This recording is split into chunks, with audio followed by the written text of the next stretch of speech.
A service of KIBMradio.com, the Internet's home for an all-old-time radio.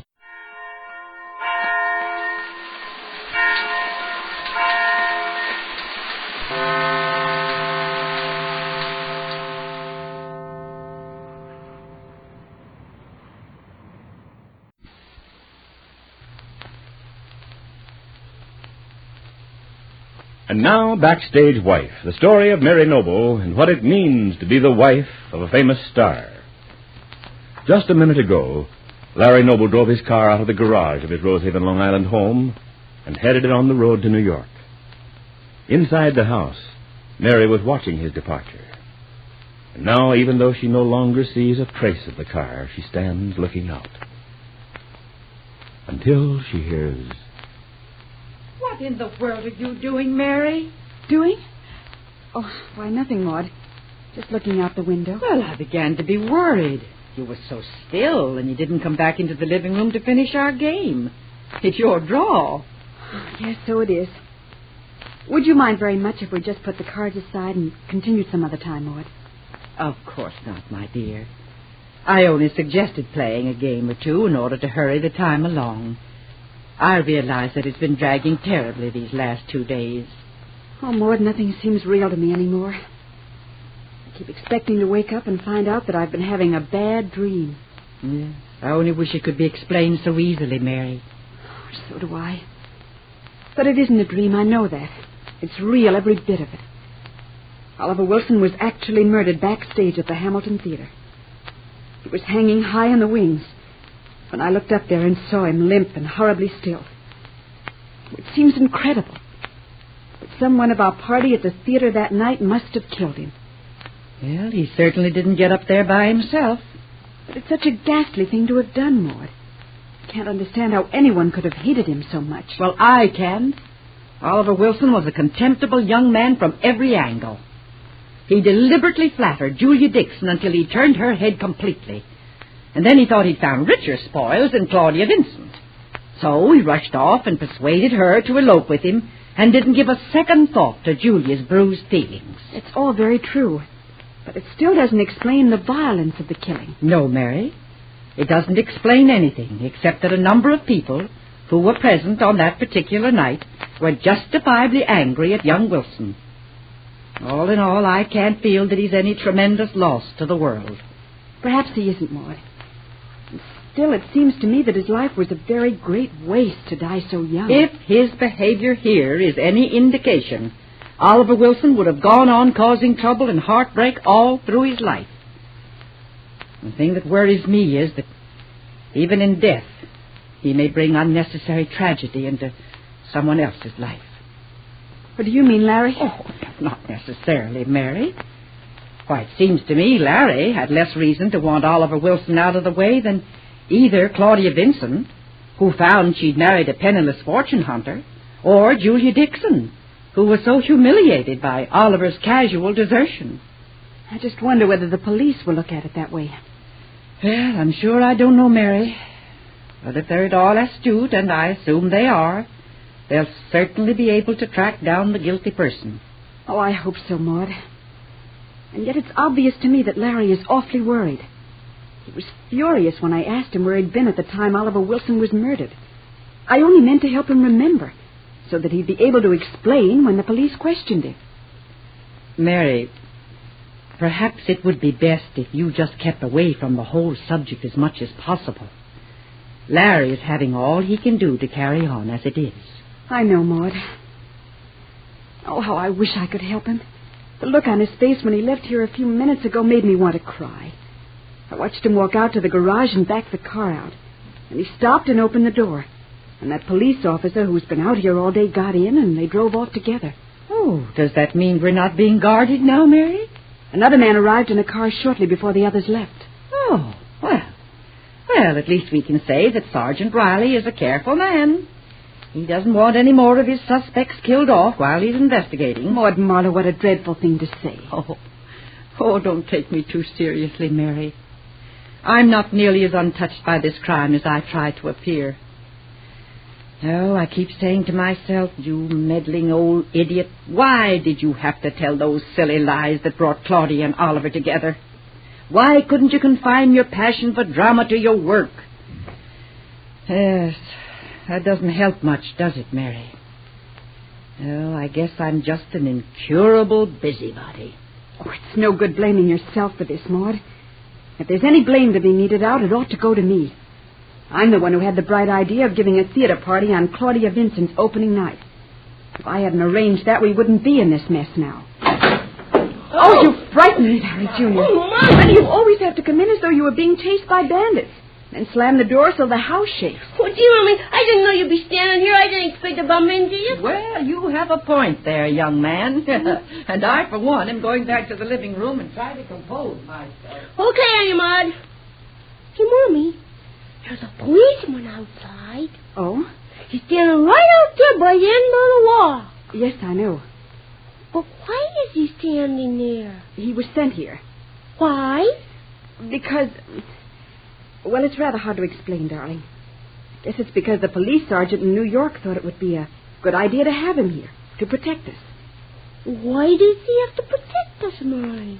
Did somebody break into our house and rob us or something? No, it's nothing like that. Well, then why did he send the policeman here? It's because... Well, it's something that happened in New York, at the theater where Daddy is playing, Larry Jr. What happened? A man was found dead. Who? You didn't meet him, a man named Oliver Wilson. And now he's dead? Yes. What made him die, Mommy? I wish you wouldn't ask me anymore. I know you'll hear people talk about it for the next few weeks, and so I had to explain. But it's no good talking about it anymore. But why did they want to kill him? Was he bad? We don't know why he was killed, darling, or who killed him. We have to wait till the police figure it out. And in the meantime, Sergeant Riley has sent a man to be near us, just in case we might need him. Do you think we will need him, Mommy? Do you suppose somebody will come here? No, darling, there's absolutely no fear of anything like that. Well, then why does that policeman have to be here? He doesn't have to be here. It's just Sergeant Riley's way of showing us that he's doing everything he can to make us all feel comfortable and safe. Gee, I guess I'll get my dog in the house. I'm not going to let him out there anymore unless I'm right with him. I guess I'll go out the back way and tell Stanley Bigger, and he'd better watch out, too. I'm going to tell him right now. Larry Jr., wait, you have it all wrong. Now listen to me a minute. What, Mommy? I don't want you to go around the neighborhood talking about this. Now, it's nothing to do with us out here, do you understand? This is something that happened in New York. It was just a bad accident that had happened in the theater where Daddy is playing. But it doesn't concern us at all. Why is the policeman here, then? Darling, I tried to explain that. He's just here as a sort of friend. Then why don't you ask him to come inside and sit down? I will ask him to come in and have something to eat in a little while. Well, I'm going to call my dog just the same. He's out in the back, and I'm going to call him. Hey, Dookie boy! Hey, Dookie! Hey, Dookie! And sometime later, Larry arrives at the Hamilton Theater just off Broadway. As he gets to the stage door, he meets Harold Ramsey, producer of his present hit. We hear... Larry, come on back into my office for a minute. I want to talk to you. Okay, Harold. You're right with you. I've been going crazy all day trying to find out what's going on. You and me both. Go ahead. I'll close the door. I don't want to be interrupted. Now, then, what's the latest word? About Oliver Wilson's murder? Yes, of course. What else would I be asking about? I don't know. Well, what have they found out? Who did the killing? If they know, Harold, they haven't bothered to tell me. You must know something, Larry. What did they say to your headquarters? Nothing. They questioned Mary at some length, but they didn't ask me anything. I don't understand that. With the paper smearing your name all over and suggesting that you and Claudia Vincent... You needn't go into that, Harold. I can read. Yes, I know, but hang it all, Larry. I want to know what's going to happen about all this. So do I. Don't you suppose I'm even more concerned than you are, Harold? Why should you be? For two simple reasons. First, I have a big stake in the play. I can't afford to have it closed. And second, it looks as though I may be indicted for murder. Harold Ramsey starts at these words, but Larry meets his look with solemn intensity. Does this mean that he knows more about the murder than he is told? Well, be sure to be listening tomorrow to Backstage Wife, The story of Mary Noble and her husband Larry Noble, famous Broadway star. Ladies and gentlemen, 1 year ago tonight, through the facilities of your local National Broadcasting Company station, we were privileged to enjoy your attention at the premiere broadcast of a new series of authentic documented dramas entitled Dragnet. This evening, on the occasion of our first anniversary as weekly guests in your home, the cast, technicians, and producers of Dragnet wish to state publicly that our indebtedness is enormous.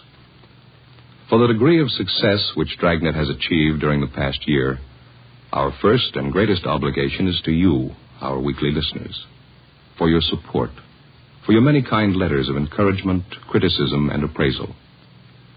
If Dragnet is a proven success, then you have made it so. Behind the scenes, we have many more people to thank. Our engineers, our sound technicians, our cast. To the radio editors and columnists across the nation, also, a sincere thank you for your judgment of our efforts. Additionally, claims on our thanks are held by the Los Angeles Police Department, for the National Broadcasting Company, and the Liggett & Myers Tobacco Company, makers of Fatima cigarettes. To all of these, and to you, our gratitude. Here at the starting point of Dragnet's second year of broadcasting, our wish is twofold. First, that we may enjoy your continued support.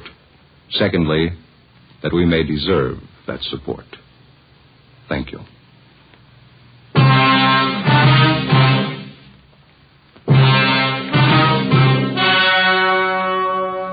The story you are about to hear is true. Only the names have been changed to protect the innocent. Fatima Cigarettes, best of all long cigarettes, brings you Dragnet.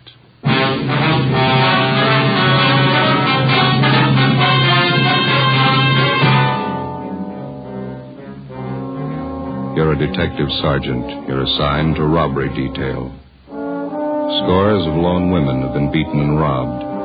The victims have been unable to identify the criminals. Your job, get them. If you want a long cigarette, smoke the best of all long cigarettes. Smoke extra mild Fatima. Yes, Fatima is the king-size cigarette which contains the finest Turkish and domestic tobaccos superbly blended to make it extra mild. To give Fatima a much different, much better flavor and aroma than any other long cigarette. That's why Fatima has more than doubled its smokers coast to coast. Enjoy extra mild Fatima yourself. Best of all, long cigarettes. It's wise to smoke extra mild Fatima. It's wise to smoke extra mild Fatima.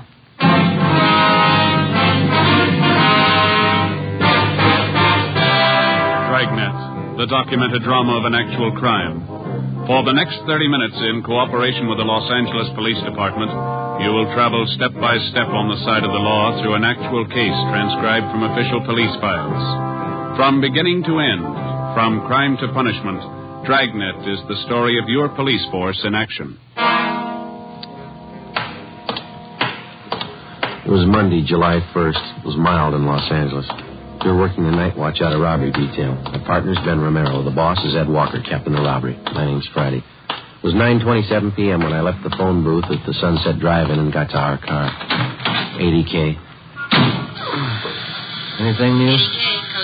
Well, Captain Walker's wife had her baby. Boy, 8 pounds. Oh, that's swell. She all right? Yeah, so's the captain. Look at the uniform on the waitress them. Yeah, they sure dress them up, don't they? Good evening. Hi, Daisy. Oh, hello. Didn't recognize you. What do you have? The usual? No, I think I'll have something else besides a hamburger this time. Here's the menu. Take your choice. Oh, thank you. Well, I'm kind of hungry. Maybe I'll take a meal. 42R, 816 West. Fried shrimp's good. Where's that? Right there. Oh, yeah.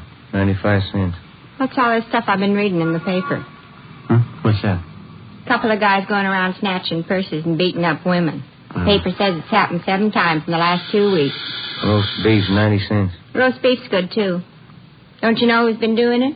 No, not yet. What do you get with these liver and onions, Dave? Same as with everything else. Soup, potatoes, and coffee. 85 cents. Why don't they just take the purse? Why do they have to beat up the women? We don't know. Well, there's headlines staring me in the face every time I open a paper. I'm getting afraid to walk home at night. Do you get coffee and dessert with the Salisbury steak? Yeah. 65 cents. 72T. Roger on your call. Say, do you guys know what I've been talking about? Yeah, Daisy, we know. I'll take the Salisbury steak. Yeah, so'll I. Hamburger specials on 2. Well done on mine, please. Burn. Okay. See you in a couple of minutes. Thanks. All units in the vicinity of 1016 North McAdam. That's us. Get it up. 484 PS and slugging, code 3. All units in the vicinity of 1016 North McAdam, 484 PS and slugging, code 3. 61F, take the call. I'll let her know we're going. Okay. I'll be right there. No, we're leaving. We'll be back. Okay. You know, I've been wondering. What's that? Hamburger and Salisbury steak, what's the difference? Price.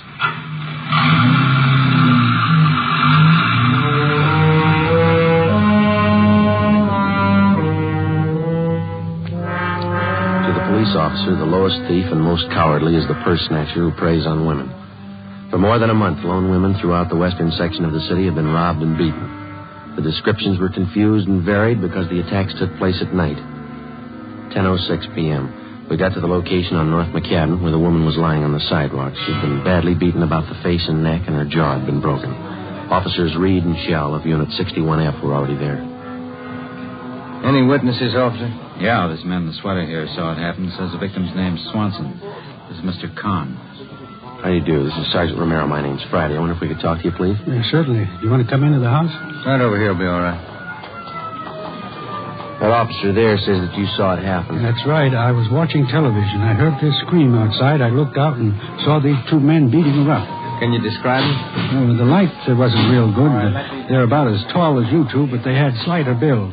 How old were they? Could you see that? I'd say they were young, maybe 18, 19. I saw them knock her down. It was terrible. They hit her and then they kicked her. They picked up the purse and ran down that way. And you called the police? Yes, but not right away. I ran out and saw them get in their car across the street. They drove right past me. Then they turned east there on Romaine. Can you describe the car for us? I got the license number for you. The last 3 numbers were 552. Just 3 numbers? Yeah. Mm-hmm. Can you describe the car? What kind was it? Oh, I don't know. It was new. I think it was black. Maybe a sedan. Well, was it a large car or a small one? Oh, kind of medium. Did you notice the back of it? Yeah, that's where I saw the license plate. No, I mean, did you notice anything about the car? Maybe a dent on the fender or a sticker on the window? No, I didn't look at the window. Did the car have a spotlight or a radio antenna? Well, I guess I didn't see anything. I was trying to look at the license plates. Did you notice anything unusual about the car? Any identifying marks at all? No, I didn't notice. How about the make of the car? Did you see what kind of one? No, the last 3 numbers on the license plate were 552. California license plate? Yes, it was. That should be enough here. Do you think you'll catch them tonight? Do you know how many plates end in 552?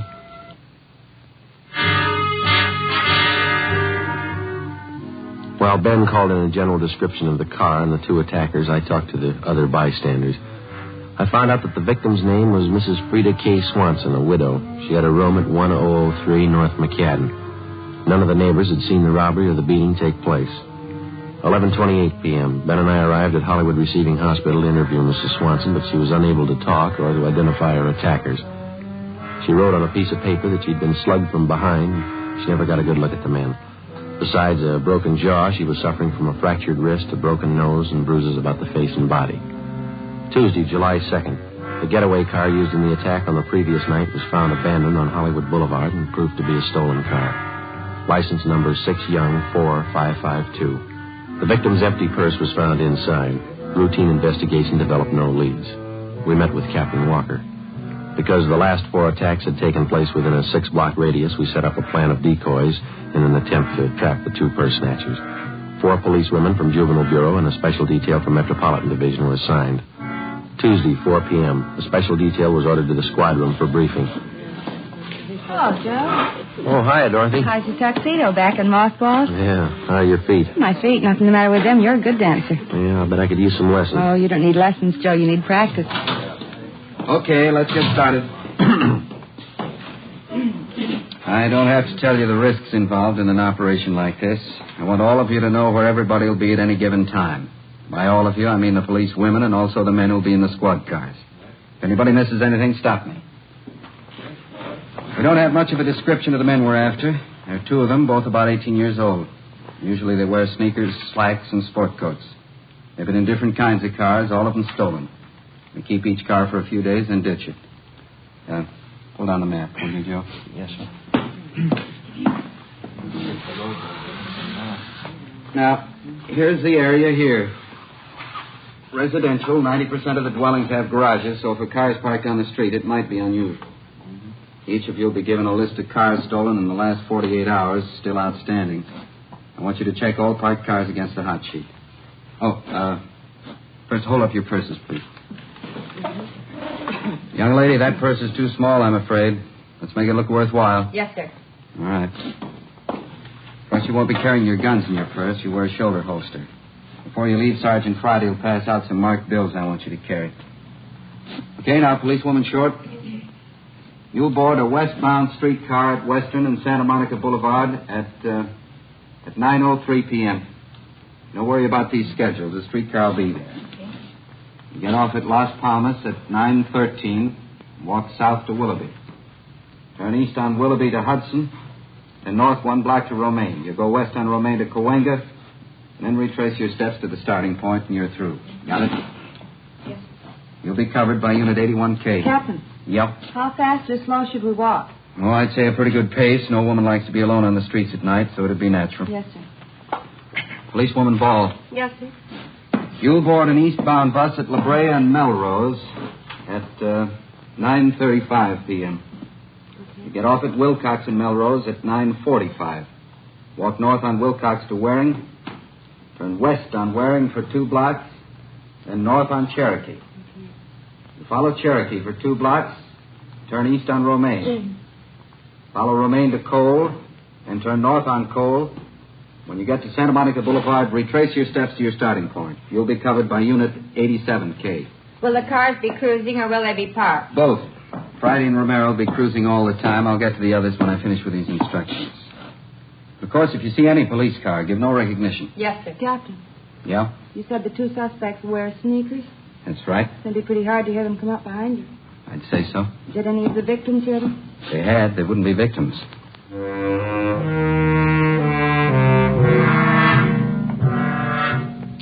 9 p.m. The decoy plan went into effect. We waited. Tuesday night passed. Nothing happened. Wednesday night, nothing. Thursday, July 4th, the decoy plan was enlarged to include a larger area, but everything was quiet. Friday, July 5th. Captain Walker decided that the new plan, covering an area from La Brea to Vine Street and from Sunset to Beverly, would be kept in operation. 10:45 p.m. Ben and I cruised the exposed area. We've been thinking about moving to a new place. Yeah? Only trouble is we don't know what's going to happen. You mean if rent control goes off? Yeah. We don't know if rents will go up or down. He's got a lease, hasn't he? 71 That's next month. Regan in Mariposa, 507 party. We don't know what to do. We even tossed a coin to decide. Well, that's about as good a way as any. Coin came up tails 4 times in a row. Yeah? Wife changed her mind on each toss. No decision. Roger, 71R. Got a policewoman down there? Yeah, Nancy Short. You got her out there? South on Hudson, east on Melrose, then up Wilcox to Sunset. All units, Willoughby and Hudson, 484BS and slugging, code 3. That's us. Let's roll on it. 83F, Willoughby and Hudson, 484BS and slugging, code 3. We drove to Willoughby and Hudson, just south of the corner, and saw a woman sitting on the grass with a few people around. She was a young woman, about 25. Her clothes had been torn, and there was a red welt on her right cheekbone. She was trying to get to her feet as we came up. There'll be an ambulance here in a few minutes, miss. Can you tell us how it happened? My cheek's swelling. Did you see who attacked Yes, I did. I can tell you about them. Look, here, I ripped off one of their pockets. These cards fell out. Driver's license. George Landon. Here's the piece of cloth I tore off his pocket. I'll take that, Ben. Thank you. You want to stay with her? See if I can get a make on this license. Okay. Now, would you give me your name, please? Barbara Curtis. I live over on Hudson.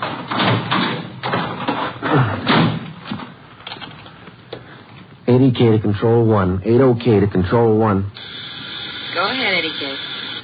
Check suspect for making warrants. George Landon, male, white, age 18, 5 feet 9 inches. 155 pounds, blue eyes, black hair. Address, 2722 and a half, Arthur Avenue, KMA 367. Roger, 80K.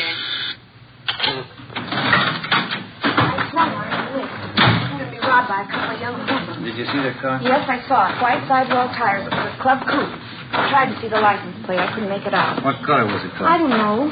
Dark green, I think. I'm so mad I could boil. Can you describe the man? Well, you got the driver's license. It's all there. Well, that's just for one of them, miss. You said there were two men. I don't know. I grabbed one of their coats and the other one hit me. Mm-hmm. The thing I'm so mad about is I tried to scream and nothing had come out. I understand. Hi. You're the 63F. We got the call. That's fine. This is the victim, Miss Curtis. If you'll handle the report and see that she gets home, we got a lead to check out here. Okay. Thank you. Control 1 to 80K. What's your call back, Joe? We better get it. Come on. Right with you.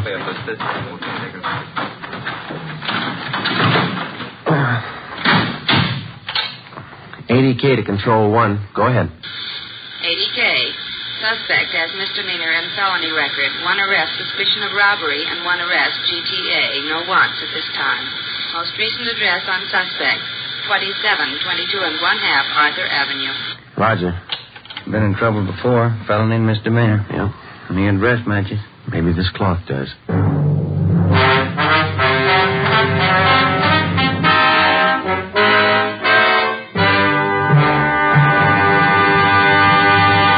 You are listening to Dragnet, the case history of a police investigation presented in the public interest by Fatima Cigarettes. If you smoke a long cigarette, it will be in your interest to listen to a typical case history of a Fatima smoker. It's the case of beautiful aviatrix Bab Beckwith, one of the few women who holds a commercial instructor's rating for single-engine land and sea aircraft.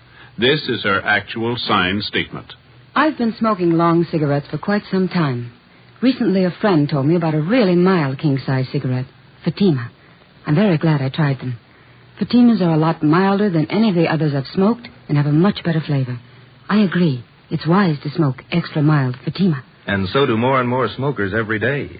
Actual figures show extra mild Fatima has more than doubled its smokers coast to coast. So enjoy extra mild Fatima yourself. The king-size cigarette, which contains the finest Turkish and domestic tobaccos, superbly blended to make it extra mild. You will prefer Fatima's much different, much better flavor. You will agree. It's wise to smoke extra mild Fatima. It's wise to smoke extra mild Fatima. The best of all long cigarettes.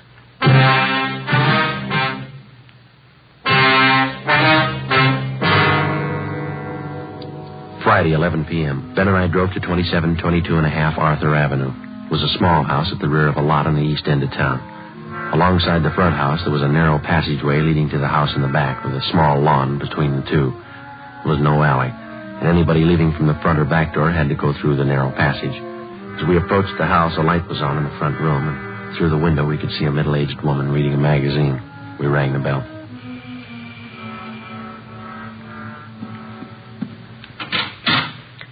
Yes? Police officers. Does George Landon live here? Why, yes, he does. I'm his aunt, Miss Landon. What do you want? Can we come in? Why, yes. Thank you. Won't you sit down? Thank you, ma'am. Is George Landon at home now? No, he isn't, but I think he'll be home soon. He never stays out late. He isn't in any trouble, is he? Do you know where he is? With his friends, I suppose. He's a popular boy. He really should be home soon. Where has he been, Miss Landon? I don't know. He goes out at night, you know, with his friends. Who are they? Well, I really don't know. You see, it's difficult to keep track of a young boy. Mm-hmm. He's a big boy, and he's full of vitality. He has to find things to do. Yes, ma'am. He lives here with me. I'm his aunt. I'm not married, so I take care of him. His parents died when he was a baby. I see. Does George work, or does he go to school? Oh, he's finished school. You aren't here about that automobile that was stolen a year ago, are you? No, ma'am. Oh, he had some trouble then, but I'm sure he didn't do it. Since then, he's been very good. He hasn't missed a day's work, and he goes to church with me any time I ask him. Where does he spend his evenings, do you know? Well, I told you, with his friends. A young man has to use up his energy. I don't try to hold him too tightly. Good boy like him. Can we look at his room? Oh, yes. It's right here. All right. I'll show you how neat he keeps it. Oh, there. Isn't that nice? Yes, ma'am. I'm not trying to defend him. I'm only telling you about him. He keeps this room cleaned up himself. He smokes a little, but I've never smelled a drop of liquor on his breath.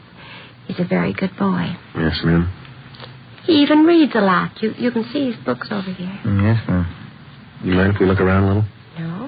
No, that's all right. Should be home soon. He's probably at a movie. Do you want to wait for him? No, that won't be necessary. He's always home by midnight. I'll tell him you were here. Oh, that must be George now. George! Yeah? These men would like to talk to you. They're police officers. All right, take it easy, young fella. Oh, let go. Hold him. Turn him around. Yep. Stand still, young fella. No, it's no good. What do you guys think you're doing? I didn't do anything. I was just out for a ride. This your nephew? Yes. Coat's torn, Joe. Pocket ripped off. Is this your driver's license here, George? Yeah. I lost it. When? Last week. It was found tonight. So what? How'd you tear your coat? Getting out of the car the other night. Here's a piece of cloth. The girl who was attacked tonight gave it to us. It matches the tear there in your coat. What have you done, George? Tell her. I didn't want to do it. I didn't want to do it any time. He talked me into it. Who talked you into He it? made me do it. He's got a gun, and he stole the cars. He made all the plans. Who made all the plans? Tommy. Oh, we never did anything except hang out at the drugstore until that time a year ago. What's his last name? He said that it'd always be held against me, and I better go along with him. Tommy who? Decker. Was he with you tonight? Yeah, he's the one that hit her when she grabbed hold of me. He's the one that always hit him. I never wanted him to do it. Mm-hmm. Where's the stuff you took out of that purse? Well, Tommy's going to hide it. Where? Back of where he works. Where's that? Oh, garage someplace. I don't know where. He just started working there. Where does he live? Place on West 6th. I never been there. What does this Decker look like? Well, he's the same age I am, but about an inch taller and must be 15 pounds heavier. He's got dark hair. How's he dressed? Just like me. Sneakers and brown slacks and a tan sport coat. Better call the office, Ben. Yeah. Can I use your telephone, ma'am? Oh, it's in the hall behind the door. Thank you. You said Decker's got a gun? Yeah. Officer, will you tell me the truth? I'll try, ma'am. Are George and this Tommy Decker the two men the papers have been writing about? I'm afraid so. The ones who've been robbing the women? Yes, ma'am. And beating them up? Yeah. I didn't mean it. I didn't know what I was doing. I raised you, George. I didn't either.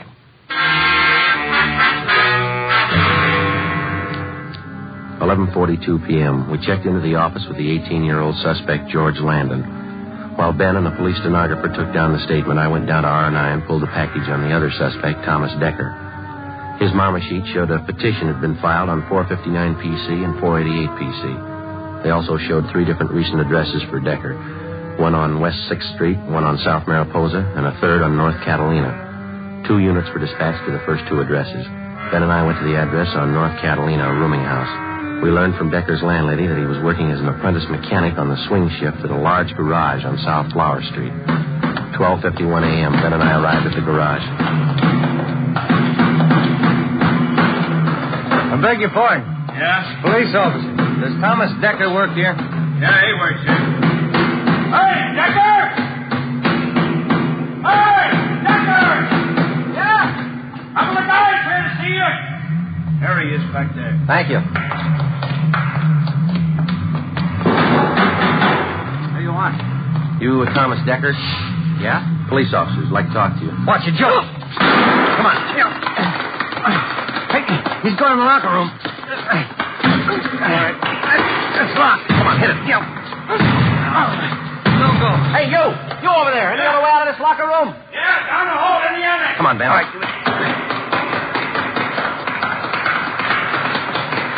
Here we are. Yeah. Watch it. Came from behind that car. Back by the door. All right, cover me.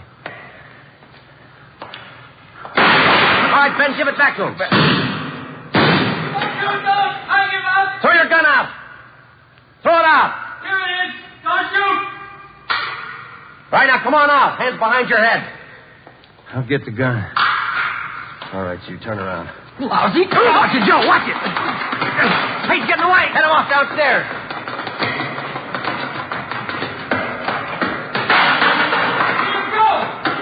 No.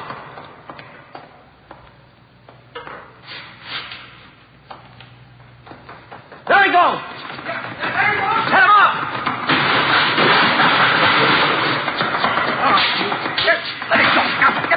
Let it go. Let it go. All right. I get the cuffs on him, Ben. Yeah, you bet. Yeah. 18 years old.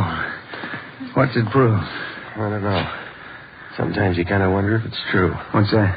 There's no such thing as a bad boy.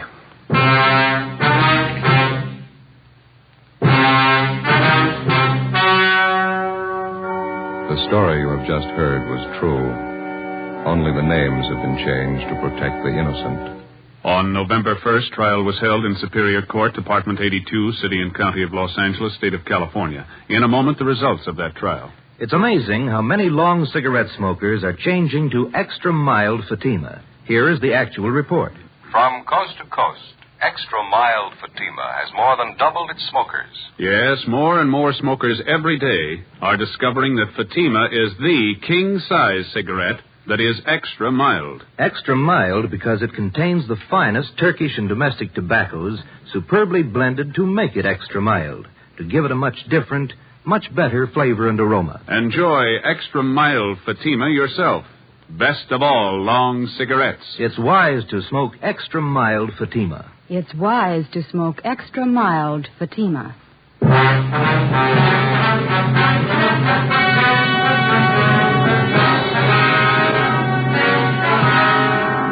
Thomas Decker and George Landon were tried and convicted on 5 counts of grand theft person, 5 counts of grand theft auto, and 5 counts of assault with intent to do great bodily harm. They were sentenced to the state penitentiary for a term as prescribed by law and are now serving their sentence. Ladies and gentlemen, Chief of Police W.A. Wharton speaking from his office in City Hall, Los Angeles, California. As Chief of Police of the City of Los Angeles, I wish to extend my heartiest congratulations to the program Dragnet on the occasion of its first anniversary. The overwhelming success of this program, as indicated by the hundreds of commendatory letters, telegrams, and personal comments, I feel has been due to the splendid job of portraying police officers and their work. The American public, by its enthusiastic acceptance of Dragnet, has indicated a desire for factual police programs. The Los Angeles Police Department is proud to contribute to the constructive entertainment of both adults and children through this medium. May I extend my best wishes to the National Broadcasting Company, the sponsor, the actors, the writer, and the producer of Dragnet. And I trust there will be many more years of continued success for this program.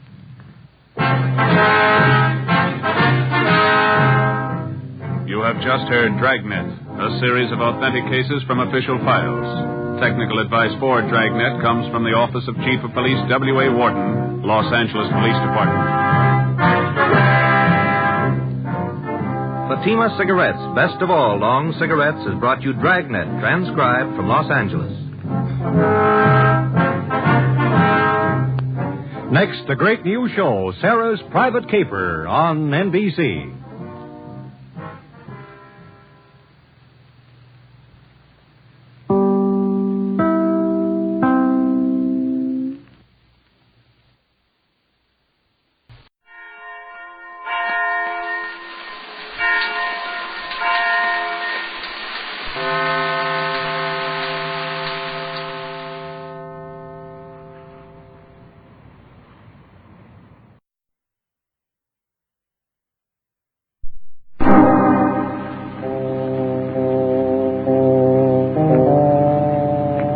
My name's Regan. I get 10 a day in expenses from a detective bureau run by a guy named Anthony J. Lyon. They call me The Lion's Eye. With Jack Webb as Jeff Regan, The Lion's Eye, stand by for hard-boiled action and mystery and thrilling adventure in tonight's story of The Gambler and His Lady.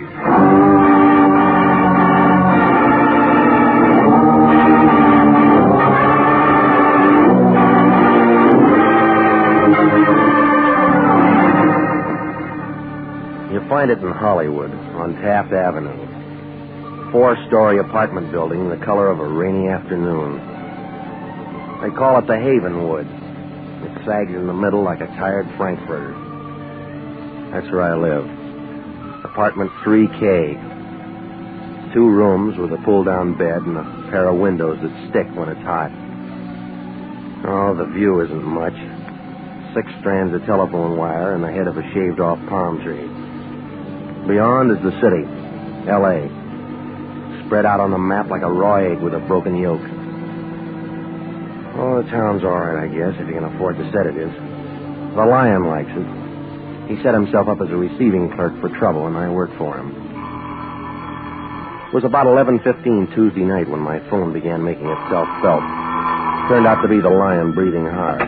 It figured he was running his fingers over a greenback. Regan, want to hear the sound of a brand new $50 bill? Send me a record. What's the matter? You sound like you're flat on your back. How do you sleep? Who's sleeping? I'm working, and that's what you're going to be doing. Try me tomorrow. Throw on some clothes. You're going down to Venice Boulevard to see a lady. She's got daughter trouble. Well, marry her off. She didn't pay us $50 for that. The problem goes deeper. How much? She'll tell you. I want it from you. I don't know it all for sure. Don't you ever check into things? I do the general work. You get the details. Yeah, you drag a wet rag over the 50, and if the ink stays on, we got a client. That's insulting. How would you know? Regan, you don't want to keep a lady waiting. Now get a move on. Give me the name. Mrs. Eleanor Bascom, Pierpont Hotel. Yeah? And phone me after you talk to her. What for? I want to be sure it's legit. Do you care? Better make that call to me tomorrow after 10. I'm sort of going to be tied up till then. Doing what? Sleeping.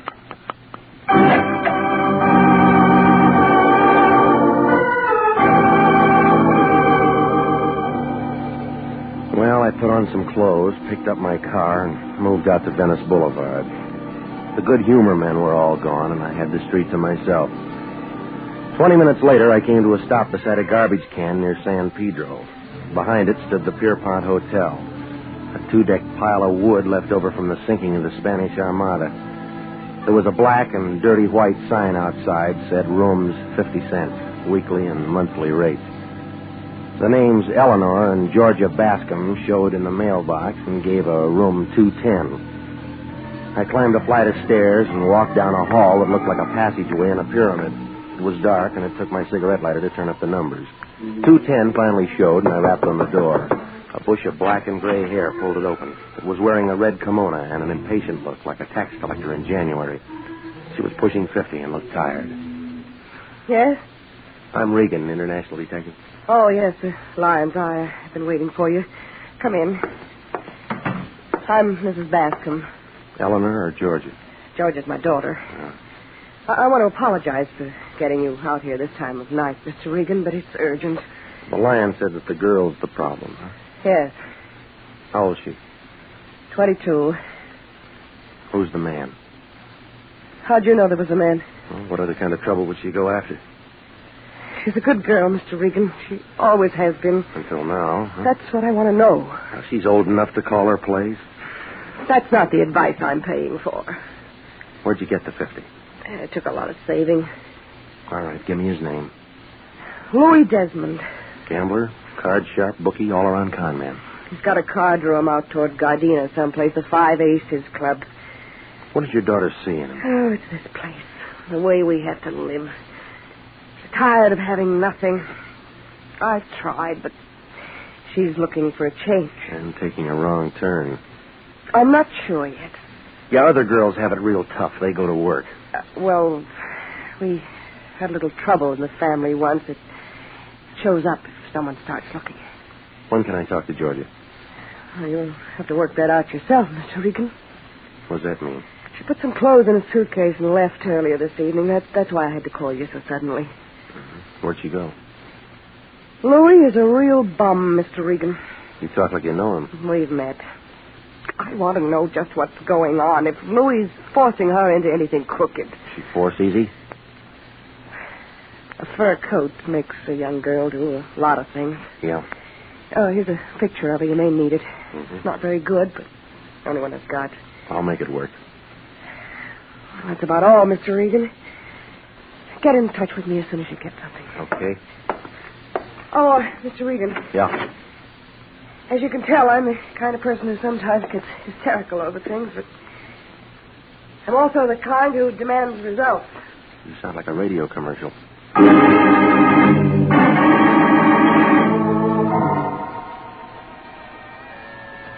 It was after midnight when I followed the fog out Vermont toward Gardena. The yellow lights were pressing, but they were doing about as much good as a pint of bourbon at a Shriners convention. I wound around the flatland for a while before the Five Aces Club turned up by a bend in the road. It looked like a blue wart with a neon sign. There was a front door and a back one, and a couple of pairs of shoulders standing at each. A little guy in a pinstriped gray was figuring the size of the wallets going in. Louis Desmond's office showed at the top of the stairway, and I moved for it. But a muscle looking down on 6 feet was playing frontman. He put a knotted hand on my arm, and when he spoke, it sounded like a gear factory doing double time. Slow down, Pilgrim. The room you're looking for is the other way. Yeah, well, this one says office. That's the trouble with you guys who read. Can't take hints. Spell it out. Peter. Not until I see Louis Desmond. What's your business? I'll tell it to him.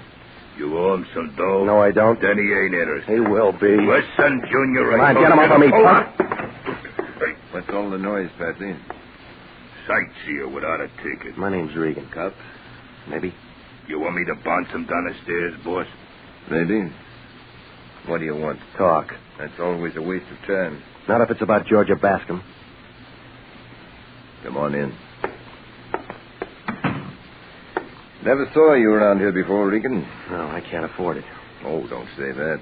Some people go out of here with more than they come in with. Yeah, you. Guess you're right at that. Cigar? No, thanks.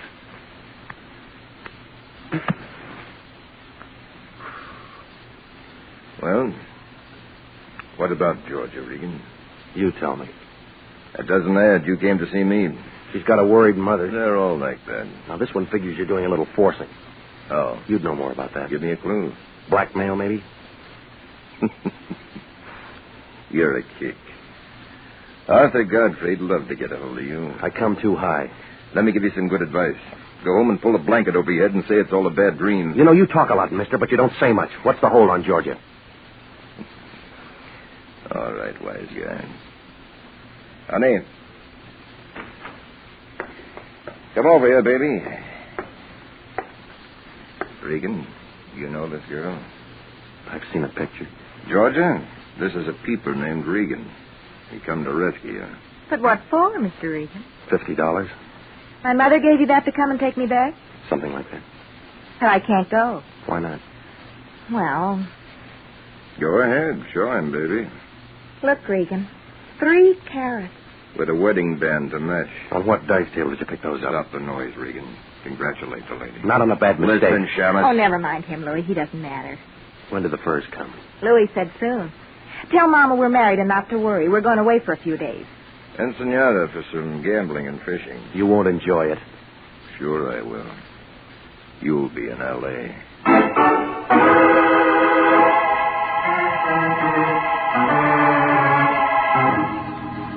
The alley behind the Five Aces Club hadn't been dusted in a week.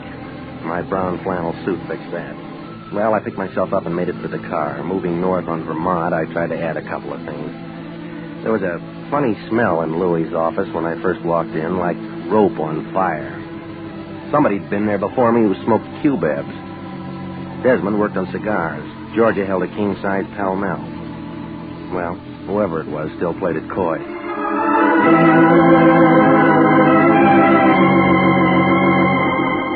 About 1 o'clock, I started raising a small campaign with the Lion's door knocker. His dream must have been a real good one because it took him 10 minutes to get to the door. He was wearing a nightgown, and he looked like a poor imitation of the Fisk tire ad. All that was missing was the candle. Regan, I told you not to bother me until after 10 a.m. It's no bother. Get out of here, let a man sleep. Your dreams will be bad. What do you mean? You just lost a client. What's the matter? The money phony? Georgia Bascom married Desmond. There's nothing I can do about it. Well, think of something. Say you married her first. You're out of your mind. So it's a bad idea. Get a good Yeah, I already have. What is it? You give Mrs. Bascom her case back. Well, you can't do that. Try me. Think a minute, Regan. She's come to us for help. A lonely woman with no place to turn entrusts her trouble to International. You got that 50 spent? It's not the money. It's the moral obligation. Oh, stop it, will you? You don't give blood anymore since you found out somebody'd pay for it. You're getting on a line. You're the only guy in town who can turn a shaving cut into a bankroll. That's enough. Well, let's do it this way.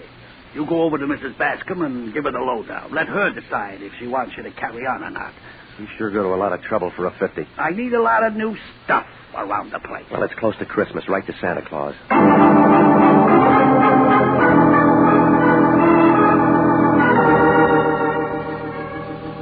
Well, I left the Lion looking for a fountain pen, and I drove out to Venice Boulevard in the Pierpont Hotel. The place still looked the same. A black Nash was parked up the block, the motor going. A couple of cats were doing a duet on a garbage can. I climbed the stairs to the second floor, and I started down the hall for 210, walking real easy to keep the boards from creaking, but somebody else didn't care about the noise. There was a gun with a silencer working in Mrs. Bascom's room. I pushed the door in, but by then all I could hear was silence. The light showed an open window by the fire escape, and the wind was blowing the curtains. Mrs. Bascom lay face down on the bed, real still, and the holes in her blanket were turning wet. The Lion really lost a client that time.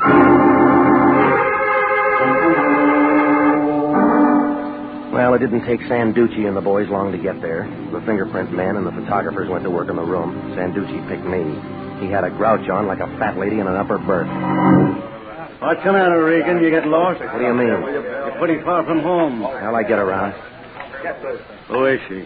Name's Eleanor Bascom. I know that. What'd she do? Where'd she come from? I don't know. What were you doing out here? She called in the Lion. Her daughter ran off with Louis Desmond. Oh, he in it? How far? Ask him. Mrs. Bascom wants you to bring her daughter back. She wanted to know if the girl was moving into a racket. Was she? I haven't found out. They should have known better than to ask a detective. Why didn't she call us? She was behind on her taxes. What do you do, Private? Sit up nights figuring ways to make my job harder? You through with me? No. Who killed her, Regan? I don't know. Bad choice of words. Go check a black Nash parked up the street. Got a license number? No, I haven't. Thanks a lot. Look, I'm no medium. I didn't know she was marked. Any other big ideas? A few. Well, keep them to yourself. They're all wrong. Now get out of here. Yeah. Say, Sanducci. Yeah? The Lion can handle another client now. So what? Want to sign up?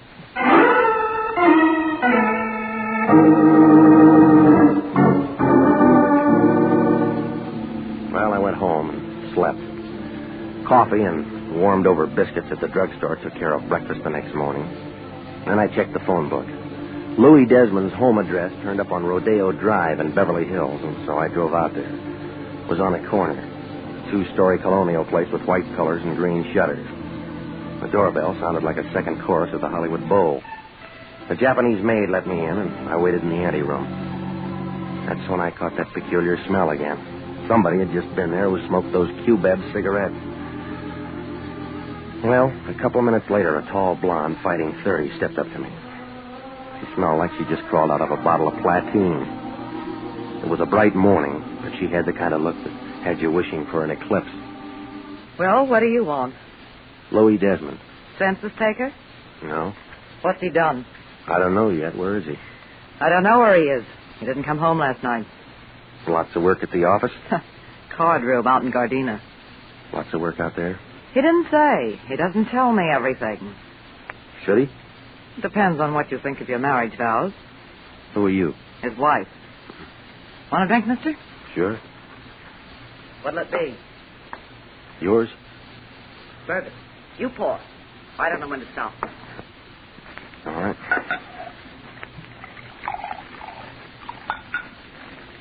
Here you go. To marriage. It's a mess. Cigarette? Never touch him. Interferes with my drinking. Who smokes the Q-Beb? Is that what that stuff is? Yeah. The little guy walked in here looking for Louis and smelled up the place. Hiya, Stella. Oh, hello, Patsy. Just in time for a drink. Company? Yeah. What's your name, fella? He knows. You earn hard, don't you, Regan? What's What's going on? He's an eye. So what? So he gets a bounce. He's my friend. Beat it, Seamus, or I'll split you. Stay right where you are. This is my house, and I'll entertain who I want. With the boss's liquor? I've got some rights. Well, figure out what they are and try 'em on the boss. I don't like you, Patsy. Beat it, Peeper. Get your paws off of me. Come on, get him off. Stop it, Patsy. Stop it, I said.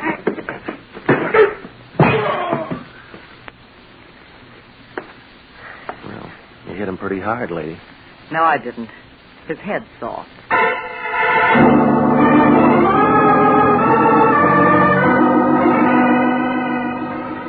Well, I left her picking up pieces of glass, and I drove back toward Hollywood. I was moving east on Sunset, trying to make some sense out of Desmond's domestic life, when I spotted that black sedan again. It was doing a real bad tag job on me. I pushed the pedal closer to the floor, but the sedan had better gas. It caught me going around a bend past Beverly Glen and started pushing me. So it was a great place for a boulevard stop, but none showed.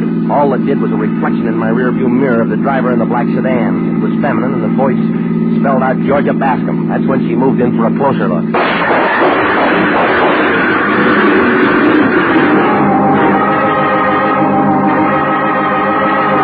You are listening to the story of the gambler and his ladies. Tonight's adventure with Jeff Regan, Investigator.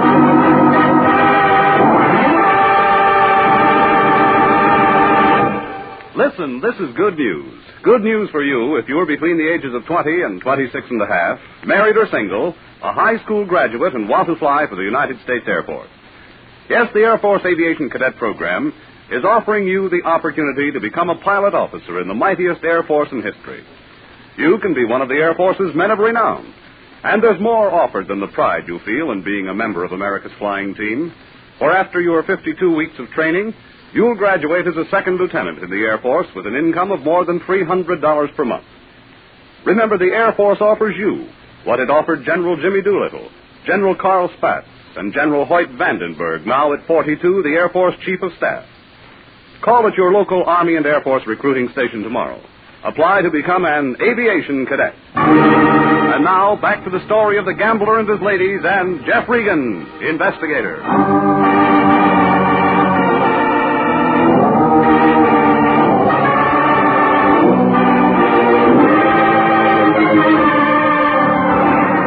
Well, things were moving as fast as the last reel in a Western movie. The Lion sent me out to see a lady who was having daughter trouble. Georgia Bascom had done a tie-in with a gambler named Louis Desmond, only it looked real permanent. She was wearing his wedding ring, and the mother ended up carrying a couple of bullets, and homicide moved in. That's when I met a blonde at Desmond's house who said she was Louis's wife. Well, I was working on the mess when a black sedan with Georgia at the wheel ran me off the road, and the slugs began to fly. I peeled myself off the side of the hill, and I got in touch with the police. Sanducci took over and invited me to headquarters for some more talk. He put me in a little room with pale green walls and sat behind a big desk chewing a dead cigar. He was taking me all in like a Hoover vacuum cleaner on a dirty rug. Well, how do you feel, Regan? All right. You shouldn't. Why not? Looks to me like from here on in you're a marked man. I'll get along. It'll be real interesting to see how. All right, now look, have you got something to say? Maybe. Well, let's hear it. Relax, Regan. You're not going anyplace. You can't hold me. I was the one who got shot at. Well, that's enough. I'll work out a way to hold you for creating a disturbance. It won't work. Listen, you. The bullets we pulled out of your upholstery matched the ones in Mrs. Bascom's. So what? So we figure she was knocked off because she knew something somebody didn't once said. We also figure that applies to you. Yeah, well, that gets you nothing. All right, Regan. Play it your way this time. You'll come running back when the heaters close in. Don't make book on it.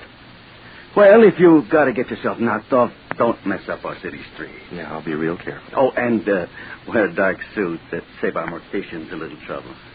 That all? Yeah, go on, be it, sure. Oh, Regan. Yeah. Que buffy de tu padre. What's that mean? Your father's mustache.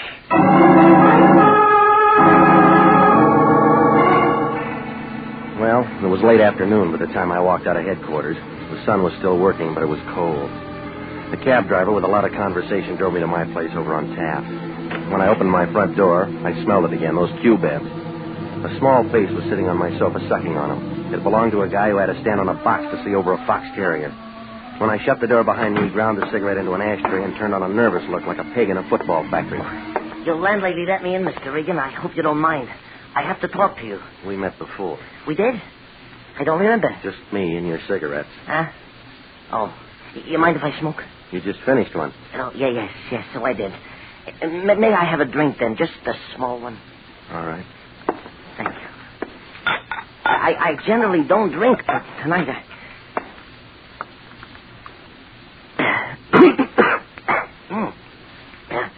Thank you. Now, I barely know where to begin. Well, you better figure it out. You haven't got much time. Yes. Well... Start with a name. Is that necessary? Yeah, it is. Loper, Max Loper. I'm a businessman. What kind? What kind? Furrier. Yeah, I'm a furrier, Mr. Regan. All sorts of furs, ermines, nice. Generally, I prefer sable, but it depends on the woman, you know. What does Georgia get? Beg pardon? Let it go.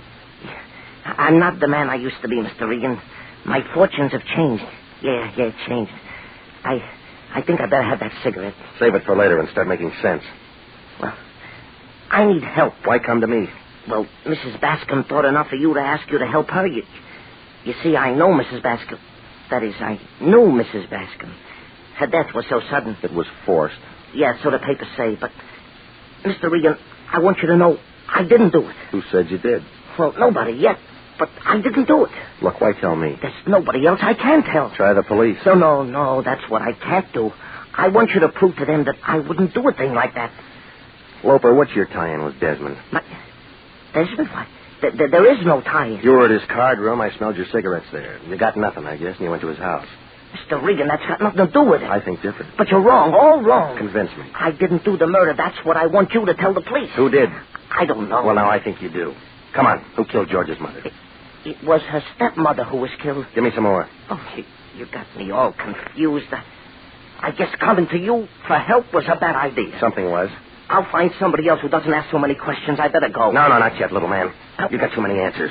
Take your hands off me. Mr. Regan, I never used one of these, but the theory is simple. Just pull the trigger. If you can find it. Don't urge me. Open the door. Go on. Sure. Now step away. See you later, Mr. Regan. Hey, look. He made it to the staircase, and then the noise came. A couple of bullets flew up the spiral and caught him in the chest. He stopped in midair for a second like a yo-yo on a string, and then he toppled over and rolled down. By the time I got to him, he was all used up.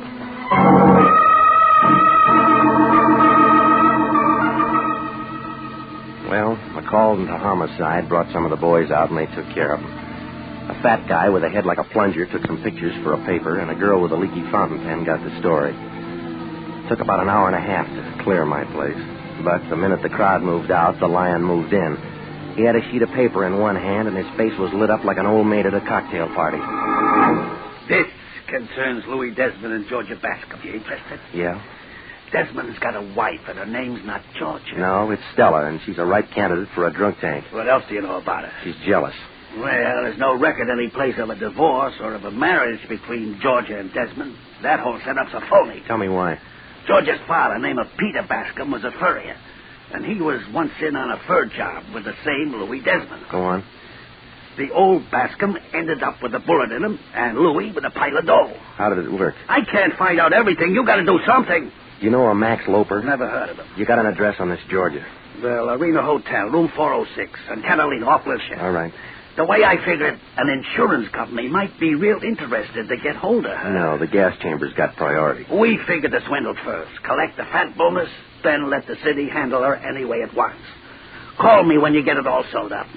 What are you going to be doing? Resting at home. I'm all worn out. Yeah, well, that figures. You've been doing a little thinking.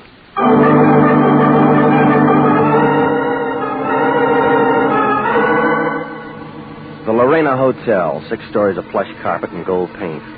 It was night when I got there and the neon was on. The buzzer brought the door open and Georgia Bascom stood there carrying an overcoat. She had her purse under her arm and it figured she was leaving. When she saw me, she turned on a surprised look.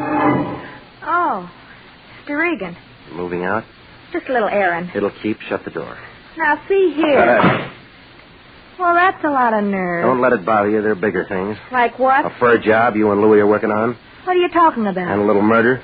Throw your purse on the sofa. I will not. Come on, lady. It's getting heavy. Now open the closet door. Come on. There. I hope you're satisfied. I'm not much on fashions. Read them to me. 3 ermine, 3 sable. 10,000 apiece? More. Max loafers? Yeah. Well, you can't wear them on. You got a friend? I don't need one. All right, sis, what is it? Nothing. That's your version. You could be wrong. When'd you marry Desmond? Last week. Bad answer. He's got a wife named Stella. Bigamy will get him in trouble. Well, that's his problem. No, it's yours, too, if the courts can prove you knew. All right, I didn't marry him. Then why the wedding ring? Hey, you ask a lot of questions. Yeah, I do. Why don't you get out of here? Louie's not new on fur jobs. He knows how much work it is to palm him off. You're talking to yourself. Loper never got to outlive a double cross. What are you going to do with that? Nothing. Homicide will work it out. I didn't kill anybody. You'll work up a sweat proving it. Louis did it, honest. He killed my stepmother because she knew how the job worked. He gave it to Loper, too. He would... Hiya, friends.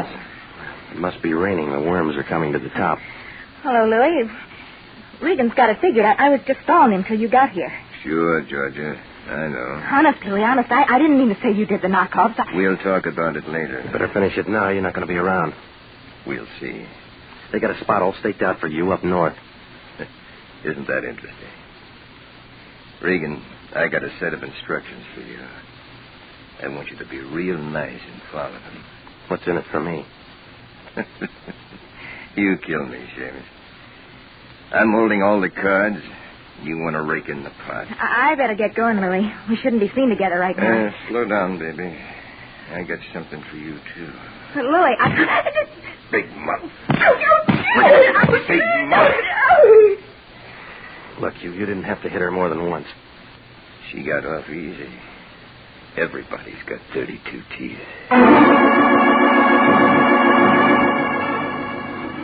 Desmond moved us out of the apartment and down the hall. Georgia was beginning to sob, but Desmond wasn't impressed. He held the gun under his coat and walked behind us careful, like an elephant on the crate of eggs. The button brought the elevator, and the 3 of us went in. And then it started down. When the door swung open on the first floor, a whiff of bourbon came floating in, packing a .32. Louis turned white. Stella.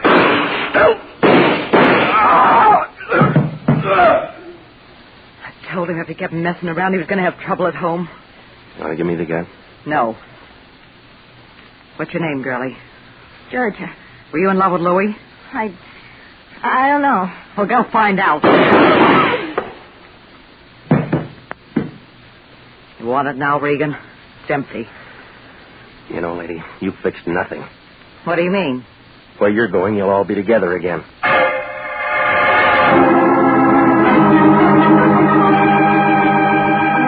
Well, it was all over fast, like a $1 dinner. The coroner's office sent out some boys for Georgia and Louis, and Sanducci picked up Stella. Desmond had himself a pretty good thing. Do a tie-in with a furrier and move the furs across the border with nobody making a fuss. Oh, it was slow work, but $10,000 a week's pretty good pay, and it was real safe. Loper wasn't going to say the furs were even stolen until they were turned into money. Of course, he never got to say it at all.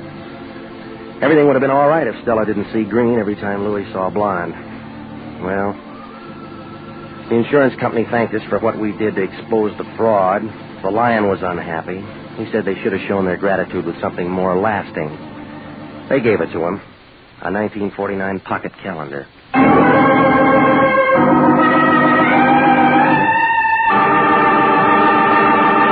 Jack Webb is featured as Jeff Regan, with Herb Butterfield as Anthony J. Lyon. It's CBS at the same time next week for more hard-boiled action and mystery with Jeff Regan, Investigator. Written by Larry Roman, produced by Sterling Tracy. Included in tonight's cast were Mary Lansing, Marvin Miller, Pat McGeehan, Lorette Philbrandt, Jack Petruzzi, Yvonne Patey, and Sidney Miller. Original music for this program is by Milton Charles. Bob Stevenson speaking. This is CBS, the Columbia Broadcasting System.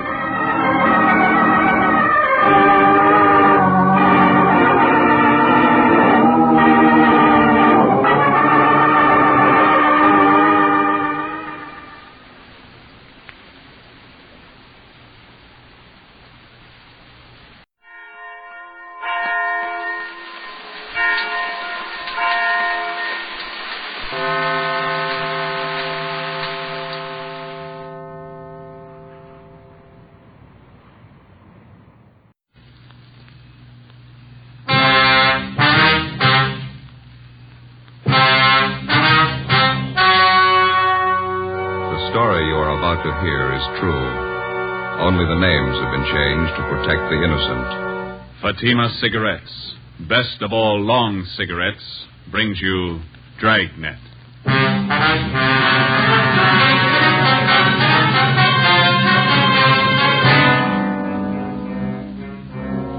You're a detective sergeant. You're assigned to homicide detail. The owner of a fur store has been shot and killed. Your only lead, a missing fur coat. The killer is at large. Your job, get him. If you want a long cigarette, smoke the best of all long cigarettes. Smoke extra mild Fatima. Yes, Fatima is the king-size cigarette which contains the finest Turkish and domestic tobaccos superbly blended to make it extra mild, to give Fatima a much different, much better flavor and aroma than any other long cigarette. That's why Fatima has more than doubled its smokers coast to coast. Enjoy extra mild Fatima yourself. Best of all, long cigarettes. It's wise to smoke extra mild Fatima. It's wise to smoke extra mild Fatima.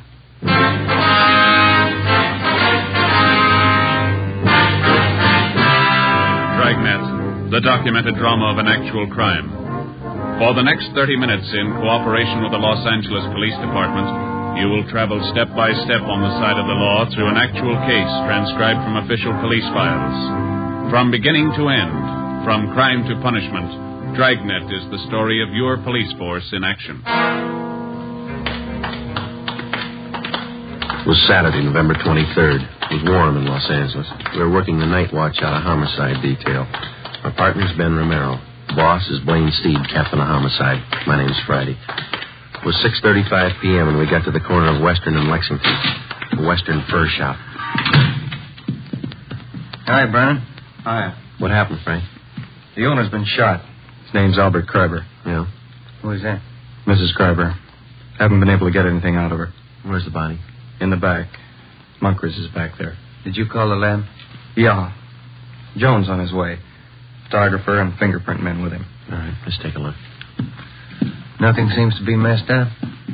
Back room is. It was a small shop. A couple of fur coats on dummies on one side of the store, and on the other, a tall glass case holding about 15 more. Mrs. Kreiber sat on a straight-back chair staring at the floor. We went through the curtains into the back room of the store. Sprawled out on the floor at the far end of the room was the body of a man. He had a fur coat gripped in one hand. Sergeant Monk Reese from Hollywood Division was standing by. What do you figure, Monk? Looks like a couple of hours. Did you call the coroner? Yeah. How long you been here, Monk? Just a couple of minutes. You think Miss Kreiber moved anything here? I don't think so. She was sitting in that chair when we got here. I don't think she's moved except to call in. Did she put in the call? Yeah. Empty shelves on the floor. You got a pencil? Yeah.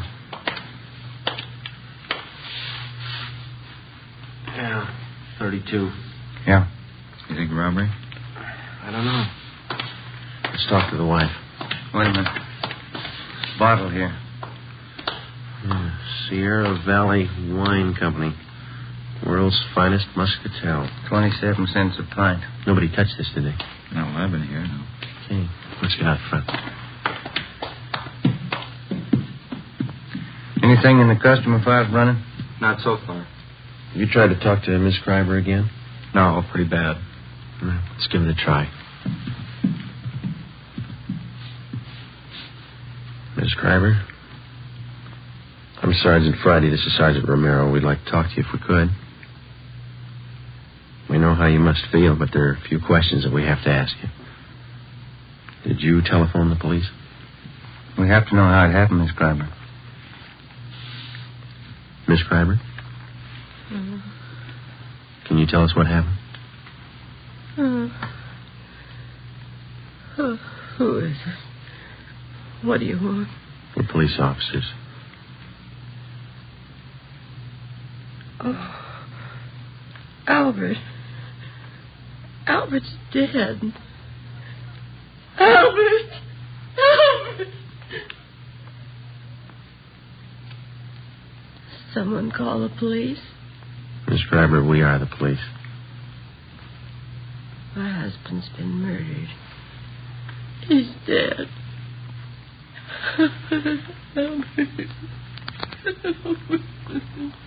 We better leave her.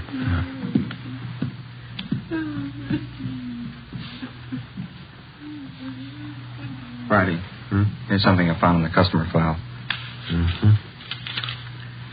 Miss Terry Shepard, 10113 Normandy, apartment 3. What about it? She took a coat out that was in storage. Took it out today. Well, we'll check her out when we're finished here. Thanks. Looks like the only hot receipt in the file. Hi, Lee. Joe, Len? In the back room. What is it? Killing. Moncrief will show you. Okay, let's look. Think we ought to try the wife again? We can try.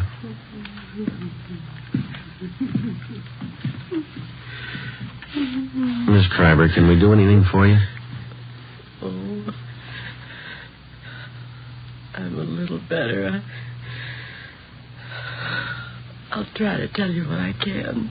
All right. When did you get here? It must have been about 6 o'clock, a few minutes after. I came to take him home. Any customers around? No, the store was empty. I stood here for a few minutes waiting, and then I went in the back and... Yes, Was the front door open? No. Yes. The front door? Yes, ma'am, the front. Yes, open. Did you telephone the police? I think I did. Did you come here to pick him up? No. No, usually he drives home himself. I came down on the streetcar to ride home with him. What kind of a car do you have? An Oldsmobile. 1939 or 40, I guess it is. Where does he usually park? In the rear of the store. There's a little place back. I'll take a look. All right. Where is your home? 3412 Northwestern. I thought there was something wrong when I got a telegram from him. He said not to come down tonight. He said he'd be home late. What time was that? At 4 o'clock. Oh, I'm all mixed up. I haven't told it to you as I remember it. First I telephoned here to the shop. That was this afternoon? Yes, 3:30. I'm sure of that because I made some other calls.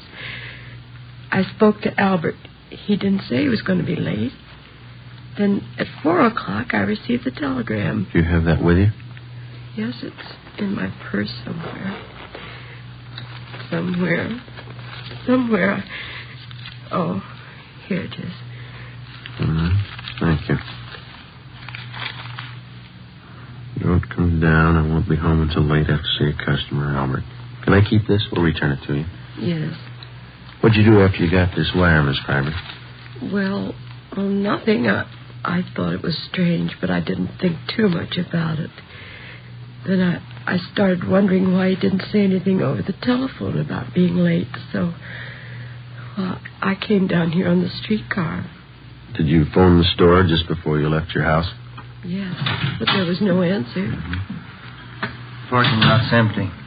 Better get out an APB on the car, huh? Miss Kreiber, you said your car was a 1939 or 40 Oldsmobile, didn't you? 1940. I remember now. What model is that?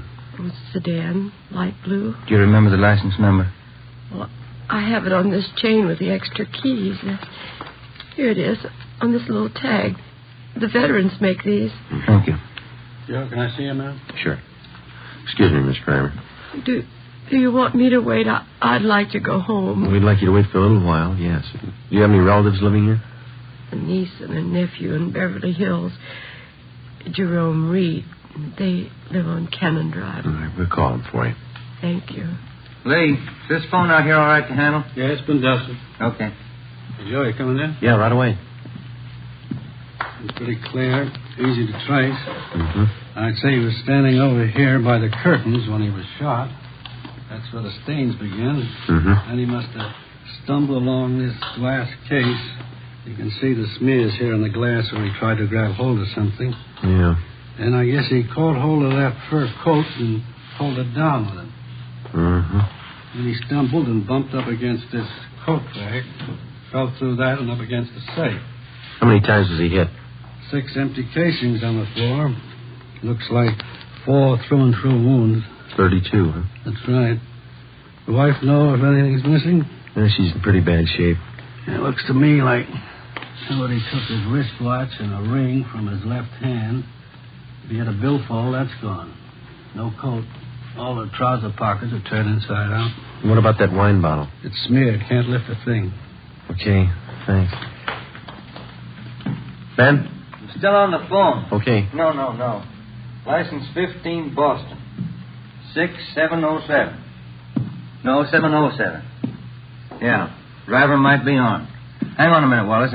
What? Now, give that DMV, will you? Save another call. Miss Kreiber, did your husband have a wallet? Yes, brown alligator. Did he keep his identification in it?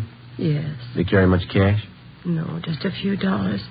He was always afraid of holdups. Thank you. You want to give that to him, Ben? Yeah, okay. Hey, Wallace, suspect might have a brown alligator wallet with identification cards of Albert Kreiber. Yeah, that's C-R-I-B, Boston, B, Boston, E-R. 3412 Northwestern Avenue. Yeah. Yeah, okay. Yeah, bye. Joe? Might be something here. Yeah, Monk? Invoice from a Far North Fur Company. 3 mink coats delivered here today. I looked all around. I only found 2, 1 missing. Did you find a sales slip for the other one? No. Miss Kreiber, would you come over here, please? Yes. Where are they, Monk? Over here. All right. Over this way. Well, these are mink coats here, aren't they? Yes. It's wild mink. Albert told me he ordered them. Yes, ma'am. We found the invoice. He ordered 3. There are only 2 here. Do you know anything about any of his customers? No, I don't. I never met any of them. Oh, I remember now.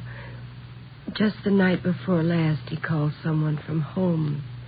Told her he'd have some minks in today and she could come in and look them over. Do you know who that was? I didn't hear any name. Miss Kreiber, do you have any idea who might have wanted to shoot your husband? No, none at all. He was friendly with everyone. Everybody liked Albert. He didn't run around. He was either working or at home. Did he drink? Not at all. No, I mean beer, a little wine maybe? No, he never touched anything. All right, thank you. Brennan, will you see that Miss Kreiber gets to her nephews? Right away. Thank you. Might as well go, Ben. Yeah. We can talk to some of the neighbors. 6 shots fired. Wonder why nobody heard him. Pretty heavy traffic outside, huh? Somebody wanted a mink coat pretty bad. A coat like that costs quite a bit, doesn't it? This one's going to come a little high, yeah.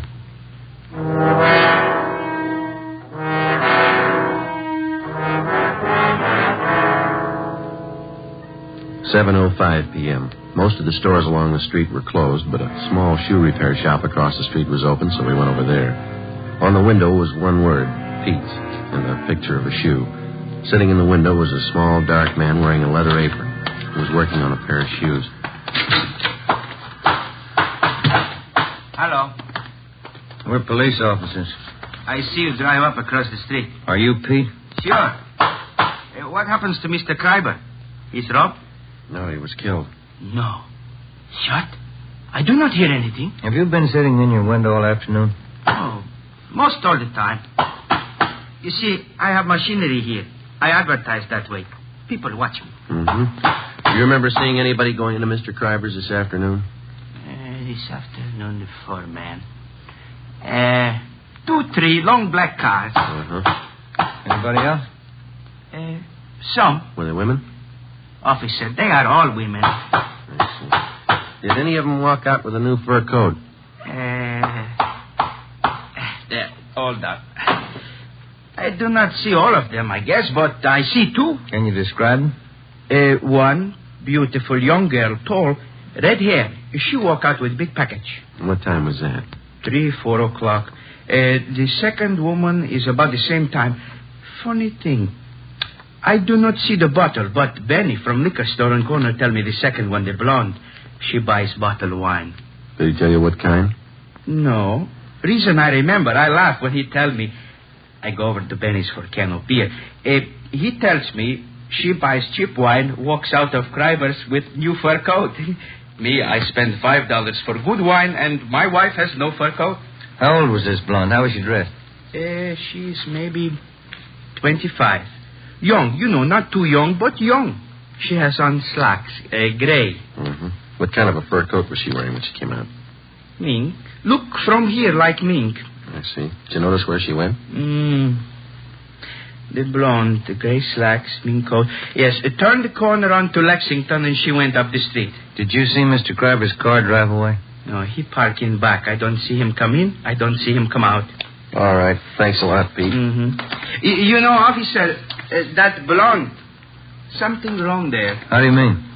Well, she has got fur coat, but she drinks wrong wine. I don't understand. Why do you say that? $5,000 coat, 27-cent wine. 7:45 p.m. Ben and I questioned Benny Davis at the Safety Liquor Store. He remembered the blonde and said she bought a bottle of Sierra Valley Muscatel from him between 2:30 and 3 o'clock that afternoon. He'd never seen her before. We contacted communications and gave a description of the blonde to supplement the All Points Bulletin. Then we started checking Western Union offices to find out where Mrs. Kreiber's telegram had been sent from. We finally traced it to the office at Normandy and Hollywood Boulevard. The operator who sent the telegram to Mrs. Kreiber also remembered receiving the call. She told us that the person who phoned in the message was a woman. The time, 3:22 p.m. We asked her to put a tracer on it and told her we'd check back. 8:24 p.m. Ben and I went to 10113 Normandy to talk to Miss Terry Shepard, whose name had appeared in the customer files at the fur store. The receipt showed she'd taken a coat out of storage that afternoon. This is something like the place the wife and I used to live in. Yeah? Same people must have built it. Apartment 3. Miss Terry Shepard. All right, come in. The door's open. Find yourself a seat, Fred. I'll be in a minute. Police officers, Miss Shepard. Oh? What's wrong? We'd like to talk to you. What about? Wonder if you could come out here, please. Well, I just got out of the shower. You'll have to wait a minute. Yeah? Yeah, this place has got the same floor plan as mine. Kind of small, isn't it? Not too bad. Wonder what rent she pays. You don't mind if I wait a tubing, do you? My hair's wet. It's all right. We're sorry to bother you. What can I do for you? You've got a fur coat, Miss Shepard. Yeah, sure. Wonder if we could see it, please. Sure, but I don't think it'll trouble you. It's only muskrat. I bought it in Pittsburgh. Where is it, in the clothing? Yeah. Okay. It's down the hallway, first door on the right. I think I know where it is. What's this all about, Lieutenant? What time were you at the Western Fur Shop today? Oh, I'd say 3 o'clock. Why? What'd you do while you were down there? I got my coat out of hock. I had it there during the warm weather. Paid the man, signed something, and he put the coat in a box, and I took it. Mm-hmm. Do you know Mr. Kreiber down there, the man that owns the store? You got me. The man was about 50. His hair was a little gray. I hardly even looked at him. This is the only fur coat, Joe. Could have passed for mink when I first bought it. It's pretty sad now, isn't it? Not mink. I'll give that closet a last check. All right. What happened? Did somebody steal a coat? Was anybody else in the store while you were there? Yeah. Yeah, there was another girl there. What was she doing? Nothing, just sitting. Do you remember how she was dressed? She was wearing a gray suit, slacks, blonde. Her face wasn't much, but she had a neat little figure. Do you remember anything else about her? Well, I didn't pay that much attention. Anything else in there, Ben? Not a thing, Joe. Maybe I'd better take this towel off my head. It doesn't look so hot when it's wet, but it's natural. It's natural red. Yeah. Is there anything else that you might be able to tell us? I think that's about all. I gave the man my claim check and the money. And he got the coat and put it in a box and gave me a receipt. Mm-hmm. Nothing else? No. No, when I got the receipt, I saw the blonde walk over and pick up the telephone. I was just leaving then. Did you hear any of the conversation? She asked for Western Union.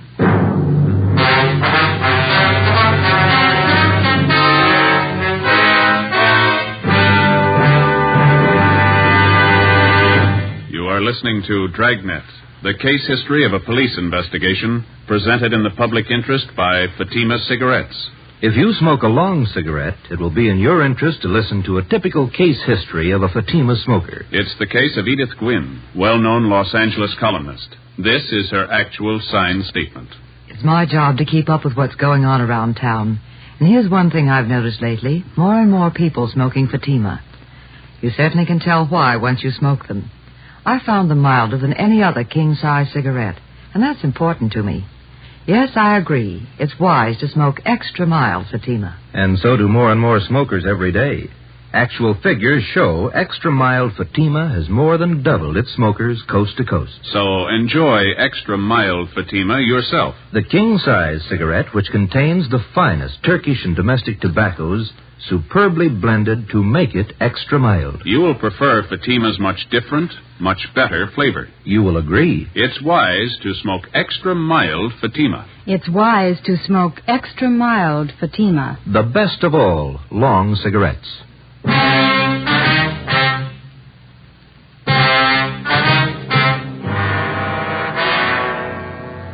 Sunday, November 24th, 9 a.m. Ben and I contacted the owners of all the shops in the vicinity, but none of them saw or heard anything at the time of the shooting. Officers Brennan and Moncrief interviewed all the regular customers of Albert Kreiber's fur shop. Only 3 had been in the store on Saturday, but none of them had noticed anything wrong. 11:35 a.m. We spoke to Mrs. Kreiber again, but she could add nothing to her story. Her niece and nephew had been to a football game at the Coliseum in the afternoon and knew nothing had happened until they were telephoned by Officer Brennan. 2:55 p.m. We spoke to all the tenants of the apartment house at 5513 Lexington, which is in the rear of the fur shop. None of them had been home, but the owner told us that he had some men working on the roof of the apartment house at the time of the murder. Through the owner of the Durable Roof Company, we traced the 2 men who had been working on the roof, and they told us that about 4 o'clock they had seen a blonde dressed in gray slacks enter the parking space in the rear of Kreiber's fur store. They whistled at her, but she paid no attention to them. She got into an Oldsmobile and drove east on Lexington. 7 p.m. We checked in at the office and got word that Albert Kreiber's car had been located in a parking lot at Vermont and 8th. We drove down to the location and talked to the parking lot attendant. Well, the car must have come in sometime last night. It probably came in the back way because I don't remember it coming in, and it doesn't have our lot tag on it. Did you work all last night? No, I finished at midnight and started at 10 this morning. I kept waiting for somebody to claim this thing, and after supper, I figured it might be stolen, so I phoned the police. It's been sitting here all that time. Are there any keys in it? No, sir. There weren't last night either. Have you ever seen this particular car before? No, sir. Have you ever seen a blonde woman about 25 wearing gray slacks? You mean hanging around here? Yeah, or in the neighborhood. Yeah, but not today or yesterday. You remember one? Well, yes, sir. Does she drink a lot? Maybe. Well, there's one that hangs out in these bars around here. Once in a while, she comes in the lot, but not lately. When did you see her last? Oh, a couple of weeks ago. Was she with anyone? Yeah, but I don't remember him. I've seen her with a lot of different guys. Does she hang around with anybody in particular? Yeah, her husband. Before leaving the parking lot, we pulled the rotor out of the distributor so that nobody could drive the car away. 8:12 p.m. We called homicide and asked for more men to canvass the bars in the neighborhood. Ben and I staked out on the car. We sat in our car across the street from the parking lot until midnight. Nobody showed up to claim the car.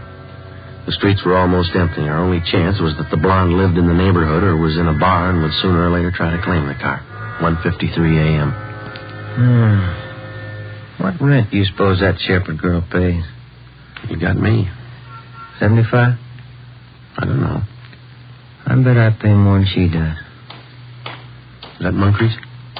Yeah. Hi, Monk. Hi. Let's take a look up the street. See that couple? Where? Coming this way. Blonde, gray slacks, fur coat. She's pretty drunk. Where'd you spot her? Turned the corner from Olympic. They've been looking in parking lots. Monk, there's a rear entrance to this lot off the alley. Do you want to cover that? Yeah. Thank you. You see him all right? That's it. When did they walk under that light? Yeah. Pretty drunk. Looks like the same kind of coat, isn't it?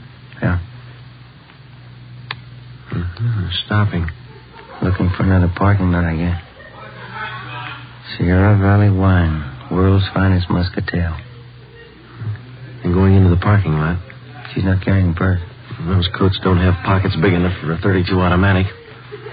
That stuff sure gets people. All right, let's go. We're getting in Kreiber's car. Look, you can't even find the door. She's helping us.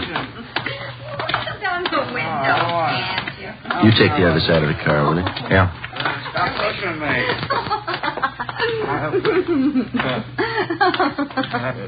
Who are you? Police officers. Can I see your driver's license, please? I ain't got a driver's license. What's going on? What's your name? Betty Moore. What's it to you? The registration slip on the steering column says Albert Kreiber. What's the matter with this car, anyway?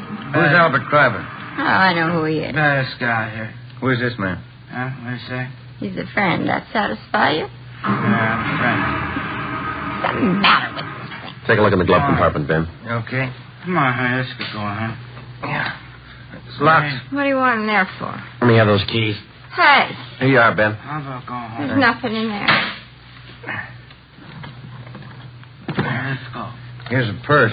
Give me that. You keep your hands on the wheel. It's a gun, 32. It's his. It's empty anyway. There's nothing wrong in that. Do you have a permit to carry it?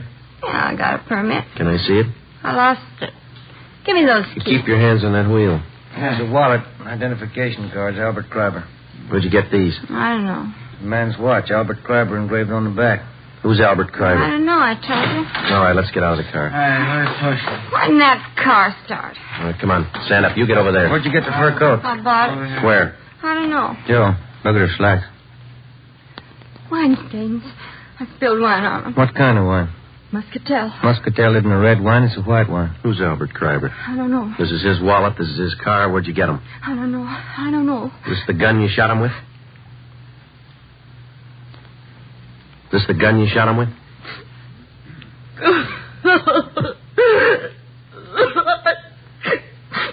I was going out with him. He said he'd give me a fur coat. He promised me a watch, and he never gave me one. And then we sent a telegram to his wife and everything. He gave me a fur coat and take me out. He backed out of me. So you shot him? Sure I did. He promised me the coat. He said I could have any coat in the shop. He promised me. What are you crying for? You got the coat.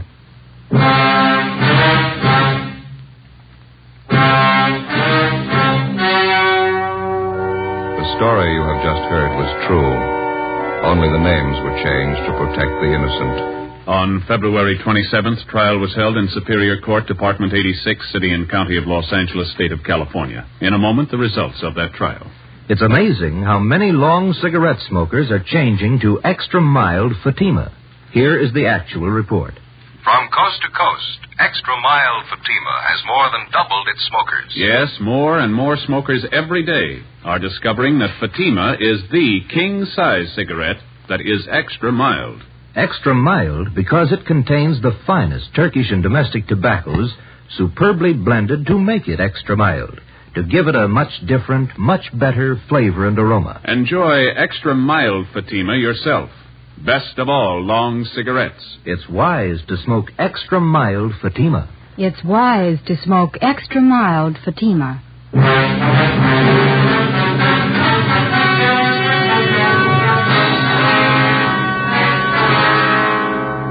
Betty Moore was tried and convicted of second-degree murder and received sentence as prescribed by law.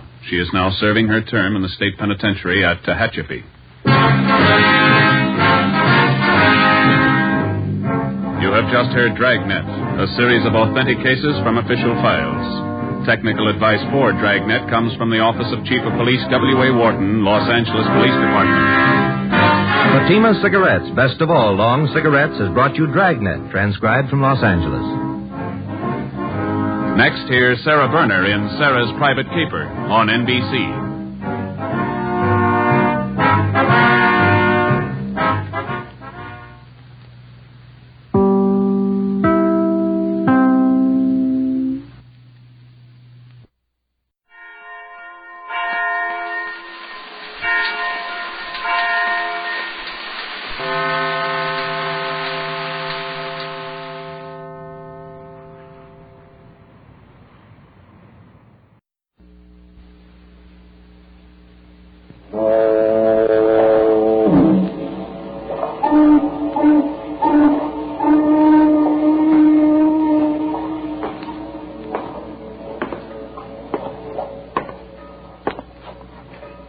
Sure. I'm Pat Novak. For hire.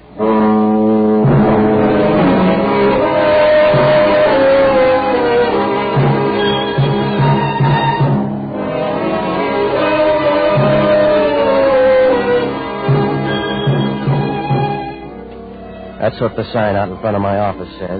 Pat Novak for hire. Oh, there are a lot of ways to put it, but it's easier if you let your slip show right from the beginning. Because down on the waterfront in San Francisco, you got to do a lot of things to make a living. Otherwise, it's like being a CPA in a charity ward. I rent boats and do anything else that'll keep a bum lawyer in beer and broadcloth. Works out all right. You make a few bucks if you don't forget there are only 2 questions you can ask anybody down here. When and how much. Even then, you got to watch out, unless you like your trouble without a chaser. I found that out Monday night. I closed shop and I walked down the street to Noonan's bar. Well, it really isn't a bar. It's just a couple of stools with a bottle opener and a jukebox full of Irish tenors, but it's good enough to give you a shove down the road. Must have been about 11. I was sitting at one end of the place by myself, sorting out mistakes and spending a $50 on the bar, so I don't know when she came in, but she came in. I remember that.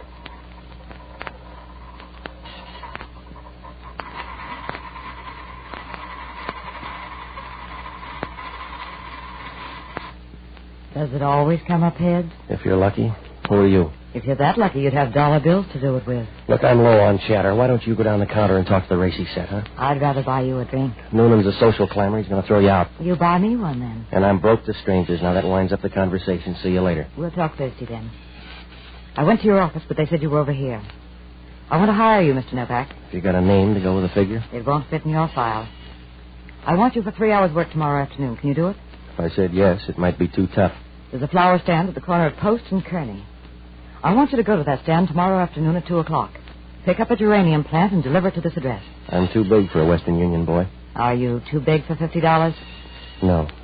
Must be a pretty geranium at those prices. Some people love nature, Mr. Novak. Do you care? No, I know a guy who likes parrots. You go to the stand and tell them you want the plant. Take it straight to the address I gave you. It's important. Don't let it out of your hands. For $50, I'll act like we're married. I better give you the money now. Well, you're eager. Suppose I don't deliver. I found you tonight. I can do it again. Mm-hmm. Well, where do I get in touch with you? You don't. Mr. Novak, this is the last time over the course. So take a good look now. Yeah, I'm way past midnight already. Suppose something goes wrong tomorrow. Then it's very simple, Mr. Novak. You won't have to send for flowers. Good night.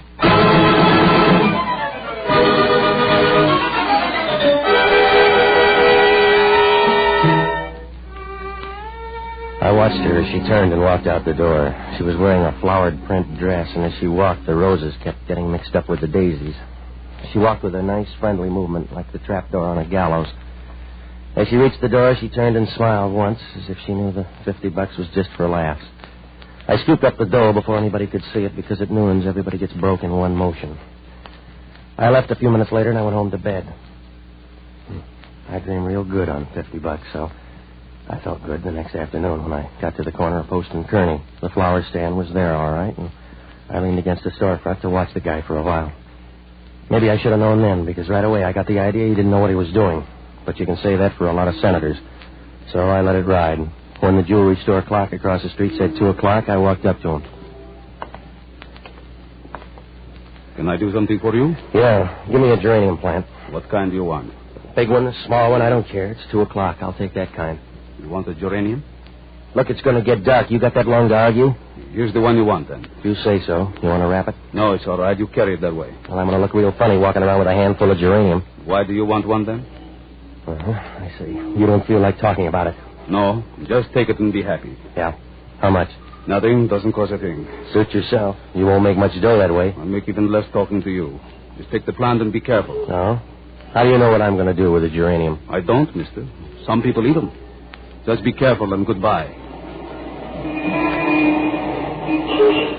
Well, the way things were going, Post Street began to look like the main drag in Casablanca.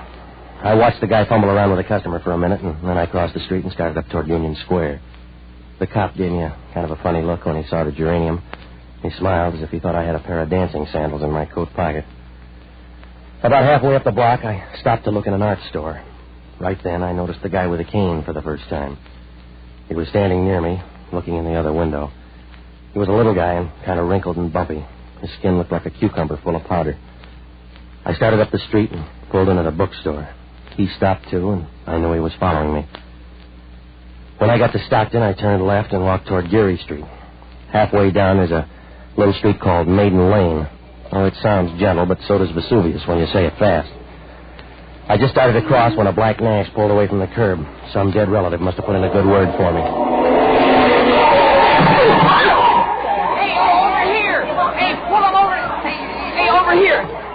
You all right, mister? Yeah, I'll do, I guess. You're lucky you're not dead. Yeah, we're all that way. Give me a hand, will you? Oh, thanks. That car came out of there and hit you on purpose. You're lucky you're not dead. All right. I owe the house a free roll. This lady here took down the license number. You want it? Yeah, thanks. You sure you're all right? Yeah, I'm a slow bleeder. I dropped a plant somewhere around here. This it? This red thing? Yeah, that's it, thanks. Didn't even hurt the plant. That's something. You know, when I saw that car come out of there and hit you, you know what I thought about you? That fella's lucky he's not dead. Yeah.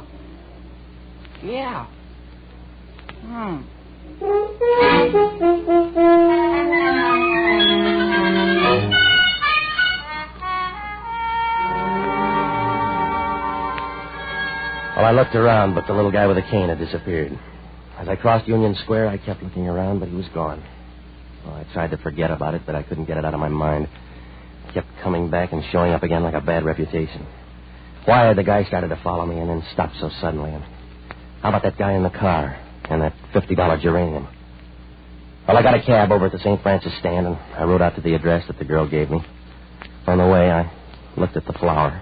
From what I could see, it was just a geranium planted in a little wooden box. Like all the rest of them, it bloomed unevenly with buds that looked too nervous to come out, like a debutante with thick ankles. When the cab pulled up at the address, it was a rooming house out on Clay Street. The note I had said third floor rear, so I went up there and knocked. There was no answer, so I went in expecting to find anything. Anything but what I did find. Hello? Go away. Go away and leave me alone. She closed her eyes and stopped talking. She was so sick it showed like a searchlight in a cave. Her complexion was pasty and the color of a November sky. She had no expression on her face, just thin lips drawn so tightly the rims were white.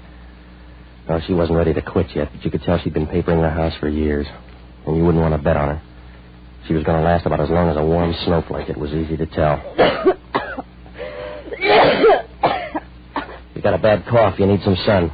I need more than that. Yeah, I guess you do. Who are you? Relax, I'm not the welcome angel. I just brought you some flowers. Is it a joke for somebody? I don't know, lady. With me, it's a $50 hustle. They're your flowers, so you work out the right answer. Go away.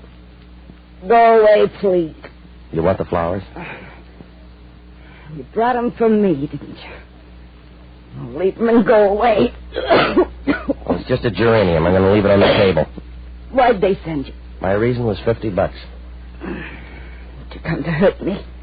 I don't know. Do you rate it? Oh, I'm too tired.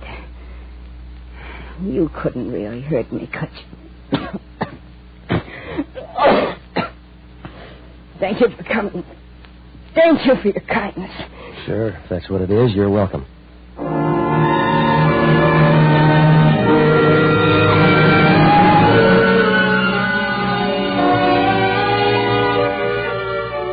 That's all she said, and that's all that happened in that little room up on Clay Street. It wasn't much, and it wasn't enough to worry you, but for some reason I felt like a man in quicksand complaining about his height.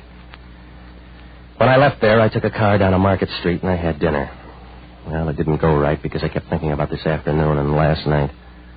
Who did she mean by they, and where did all these people fit together? The guy with the cane, the gal that gave me the $50 in the little chair about a maiden lane.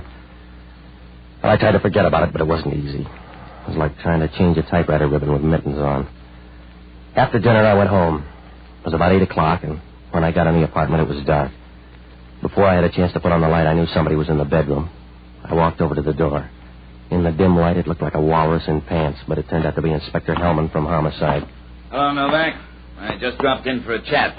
You always chat with your hand in the bureau drawer? It's restful. I've been looking over your stuff. Is this a social call or are you out stealing? Where you been, Novak? What do you care, Hellman? All right, I'll tell you where I've been.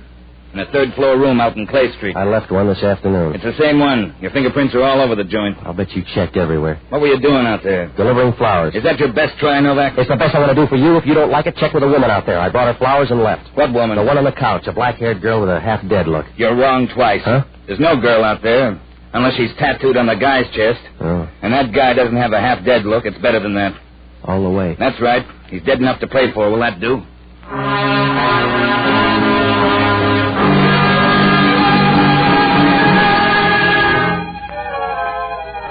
Hellman's sleeve so full of fat, I didn't expect anything else up there. He flipped on the light, and I could see he was real pleased with himself. He was smiling like a guy who's just found his partner bidding no trump with 13 spades. He sat down on the bed and unbuttoned his coat. Part of his stomach oozed out and hung over his belt like a 1910 lampshade. He lit a cigarette, and then he began to run his tongue over a set of teeth that looked more like old mandolin picks than teeth. He blew smoke and looked about as appetizing as a piece of squid pie. Must have been a short argument, Novak. The coroner says the guy checked out in a hurry. What else does the coroner say? It was good poison. You buy only the best, Novak. Don't stub your toe, Hellman. I went up there to deliver a geranium plant. So far, you got a good case. The guy was poisoned with a spring needle, hidden in that geranium box. Who was he? He didn't say, and there wasn't any identification. Do you want to help? I don't know, Hellman. When I was there, we were doing Camille. Some ghost woman was dying on the couch by inches. It was her room. You better check. We did. The room was rented 10 days ago by a man named George Langley. The landlady says there's never been a woman in the room. That's what all landladies say. Wake up, Hellman. I stood there and watched her shake like a dust mop for 10 minutes. You can follow up on her and then check that florist stand at Kearney and Post. What do I check for, bull weevils? He's the guy that gave me that geranium plant. We'll check. I want you down at headquarters by midnight tonight, Novak. You can talk to yourself till then. After that, you talk to us. I'll make it up from here on, Hellman. You don't like it the other way. Suit yourself, Novak. You know when you do. In the meantime, we'll find out what we can. I can't wait that long, Hellman. You couldn't find a tractor on the back porch. I'd hang if I waited for your boys. That's what you're going to do. And at midnight, you can dangle as high as you want. I don't mind as long as my feet are on the same level as your head.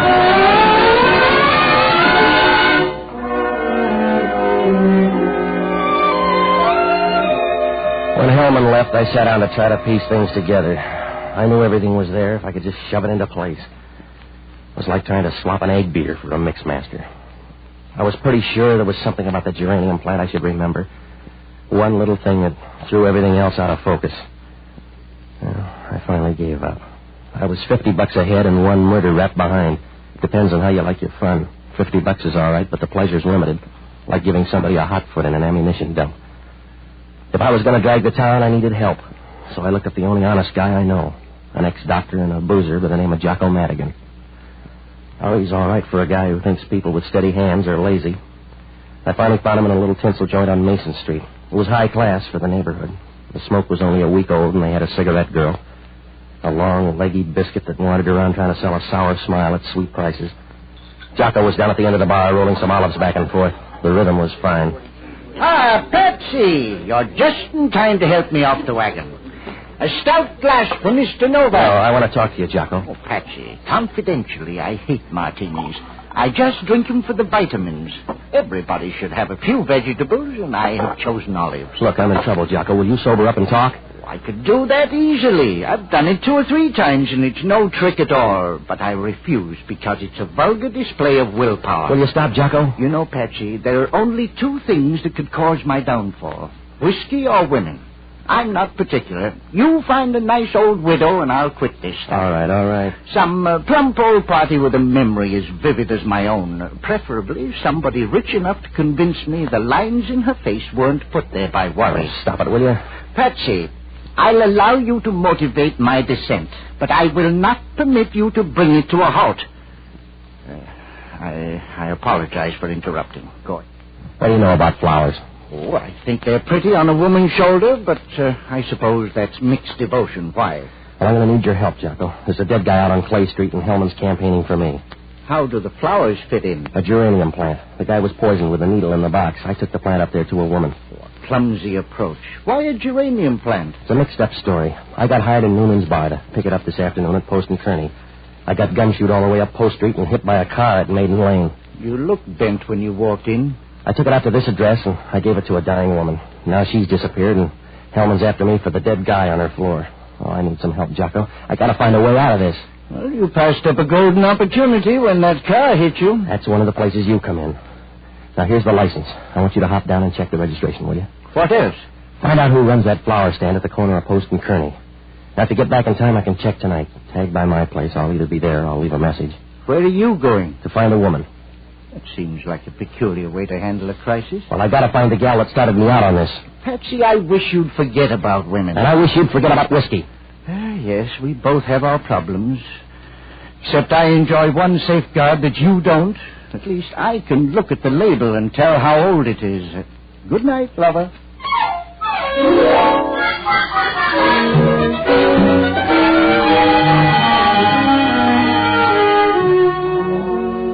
Well, I got out of there and I went by Noonan's place. I asked him if he knew the girl in there last night.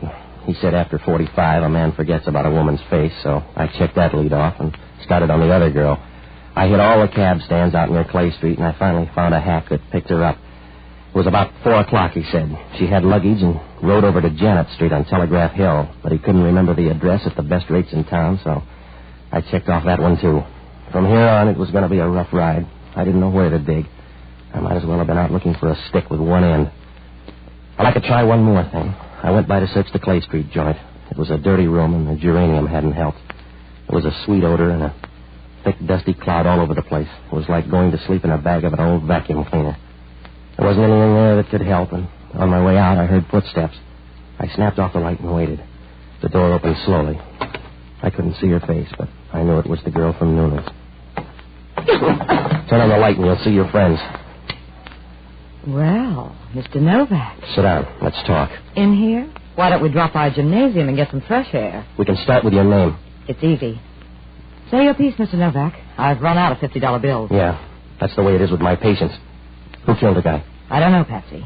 I can narrow it down to one county for you, but after that you'll have to do your own sorting. The police think I did it. Maybe you did. You look big enough to carry the load. I don't care, Patsy. I'm not going to weep. I've got about 3 tiers left, and he isn't high enough on the list to rate one. Who was he? And how'd you find out he was dead? There's generally a dirty rim in the wash bowl. His name was Charles Dowd. Don't worry about him. There's a small-time guy set to fast music. Well, I'm going to worry about him because homicide's worried about him. Then worry in a calm way, Patsy. If you do it that way, I'll help. Sit down. Now, look, lady, you better help out or I'll lose your teeth for you. Patsy, you're tough. And everything, I guess. Who runs that flower stand? It wouldn't help. When he gave you that geranium, there was nothing wrong. For $50, there had to be something wrong. It wasn't full of poison. I know it was in there, and it wasn't poison. Somebody made a switch up here. What happened to the girl? I don't know. Relax. You're going to use up all that nice energy. Look, sis, you can haul in those long legs and give me some answers. I'm going to haul them in long enough to ask a few questions. My turn now, Patsy. Back over toward the door. You can talk on your way. Yeah, you look good with a gun. You made a deal with George. I want to hear about it, Novak. I don't even know George. If he's got a part, you just dealt him in. I'm too old for fairy tales, Patsy. George got to you and found out about that geranium box. It couldn't have happened any other way. Sorry, lady. Remember, you're nothing to me, Novak. You're $50 worth of muscle. You're $50 and I'll spend you fast. Go easy. You're going to break open a scene. I don't know your boy, George, and I can forget you, too. You can do it while you're talking. I came a long way, Patsy. Too far to toss it over for a mail or a bum. You're just a passing pair of pants to me, and I'll throw you away faster than a wad of gum. Now's your chance, baby. Come on. Oh, let go. You're hurting my shoulder. Relax. You're not going to have one in a minute. Come on, drop it. Now, reach down for that gun, and I'll jam you in the basement faster than a ton of coal. All right. Now, let's hear you talk.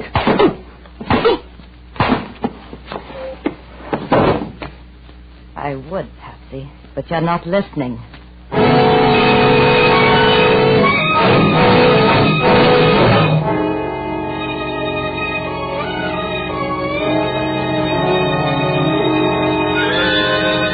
That's what happens when you don't watch the door. Somebody falls in love with the back of your head. I didn't even have a chance to see who hit me. I don't know what good it would have done unless you're the kind of a guy who keeps a scrapbook on those things. When I woke up, I had company. He was taking a nap, too, only his was going to last longer. It was the little guy with the cane. He tailed me right to the end. He was lying there with his mouth open and a bunch of pink gum showing as if he was trying to pick up a few bucks with a toothpaste ad. I was still groggy, and I couldn't see around the room, but I could hear a slow, steady squeaking sound. I turned my head, and Hellman was sitting in a rocking chair. He looked as happy as a choir boy on Christmas Eve. You have a good sleep, Novak? Oh, why don't they move the morgue down here? Yeah, I guess you ran out of poison. Why don't you go away, Hellman? Home, maybe, huh? I don't owe your wife anything, so I'll wish that.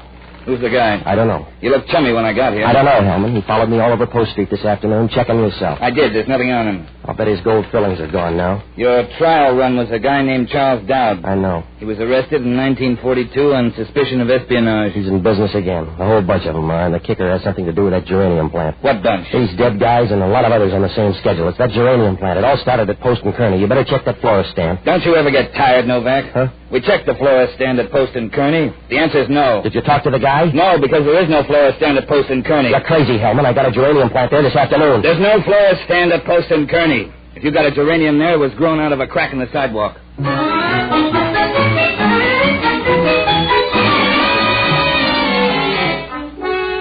I left Hellman standing there over the dead man.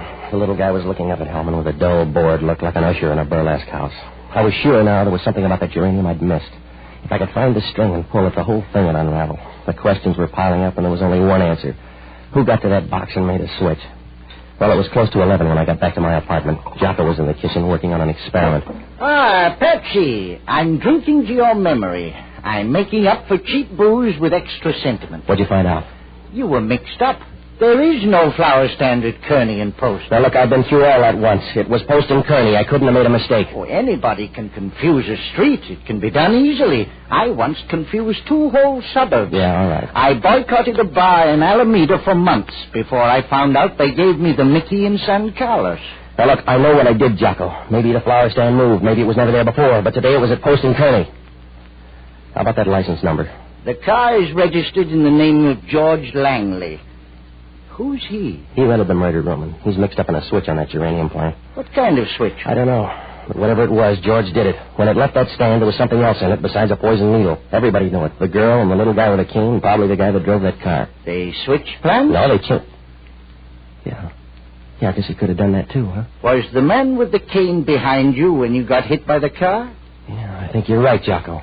He wasn't trying to kill you. In the confusion, the man with the cane switched plants on you. Oh, Jocko, you're an angel. I'm going to do something for you someday. You already have. I charged this bottle of whiskey to you. Yeah, Novak talking. I got news for you. Mine's good, too. That poison needle plant was engineered by the little guy with a cane. We identified him. His fingerprints match an espionage agent called George Langley. Well, he was due any minute. There's nothing else on him except he lived in a place up on Janet Street. So it happened that way. Huh? That's where the other geranium is, Hellman. You better get up there before they ring down the curtain. That other plant's going to draw all the boys and girls. What does that prove? Nothing, except you haven't got any business bothering a flower unless you're a bee.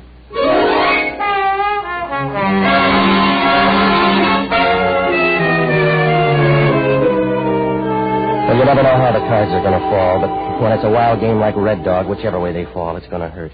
And the last card's the one that breaks your back. So when Hellman hung up, I grabbed a cab and rushed out to Janet Street. It's a little short street draped down the side of Telegraph Hill like a torn ribbon. When Hellman pulled up at the top of the hill, I met him, and we started down to George Langley's address. Hellman opened the front door, and as we started into the bedroom, we ran into a traffic jam. I'm sorry. Hello, Evie. This is Hellman from Homicide. I don't have time now, Patsy. That's all you got, baby. Grab her bag there, Hellman. Patsy, you're crazy. Open her bag, Hellman. That's what they're all after. There's the geranium over by the window. Let's have the bag, lady. You're all too grabby. I'll take it. Come on, Edie. Who's this guy? A pixie, Hellman. He's the guy that sold me the flower down at Post and Kearney. I'm sorry you got mixed up, Novak, but I'm short on regrets tonight. Give me the bag, Edie. Go easy. We're going to get in too deep. You're in up to your nostrils now, baby. The bag. I want that piece of paper. You don't need a gun, Gerard. That's up to you, Evie. You double-crossed me, and I'm too old for a new set of tricks. That's the way it had to be, Gerard. You can see that. When George cut in, there was nothing else to do. It was high man in, low man out. You're out there, and I want the bag. Stay away from me, Jerry. Give me time. I'll get far away. I'm going to hang on to it. Stay away, Jerry. I hear you, but that's all, baby.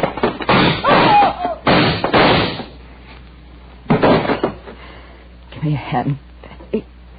You're going to need more than that, Angel. Help me to the couch. Sure, come on. There you are. Thanks, Patsy. You didn't owe me that. I can't take it back now. How's Gerard? He bleeds big. If I wasn't so tired, I'd laugh and laugh. No, I wouldn't do that, Angel. You're going to be there in time to hear the echo. What's in the bag? A formula. One other thing, Pat. Yeah? One other thing. What'd she say? I don't know, Hellman. She took it with her. Where does that leave us? Short one girl. She's in the apartment or on her way up. Don't look too hard, Mr. Novak. How many more are there? She's the big act. How do your friends look, sweetheart? They look the way they should. Oh. They watched me get sick. They didn't do anything about it. They sat around waiting for the last ounce of blood to dry up. You better go with Hellman. Please take me when you have a chance. Take me. No. Yeah, you're more than ready. I think they look wonderful. They let me work for years. They let me get this way. And then they sit around and listen to my heartbreak.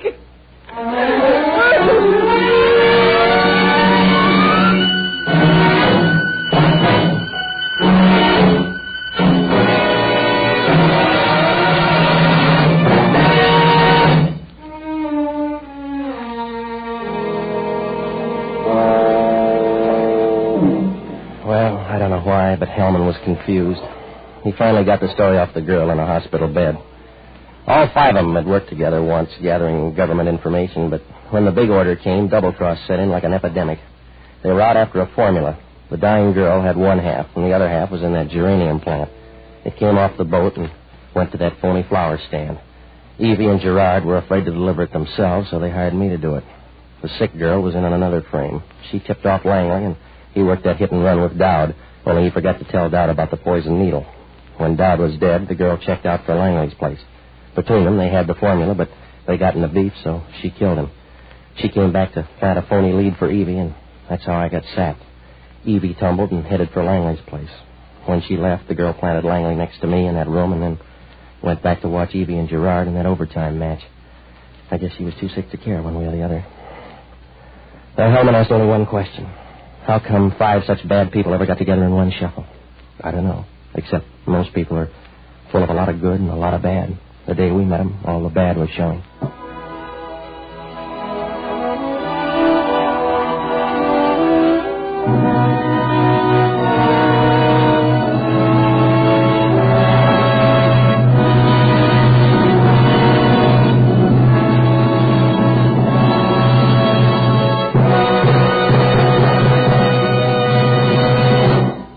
The Armed Forces Radio Service has just brought you Pat Novak for Hire, starring Jack Webb.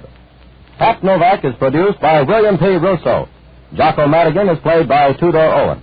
Inspector Hellman is played by Raymond Burr. Music was composed and conducted by Basil Adlam. Be with us again next week when over most of these same stations we'll bring you Pat Novak for Hire. This is the United States Armed Forces Radio Service, the voice of information and education.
The story you are about to hear is true. Only the names have been changed to protect the innocent. Fatima Cigarettes, best of all long cigarettes, brings you Dragnet.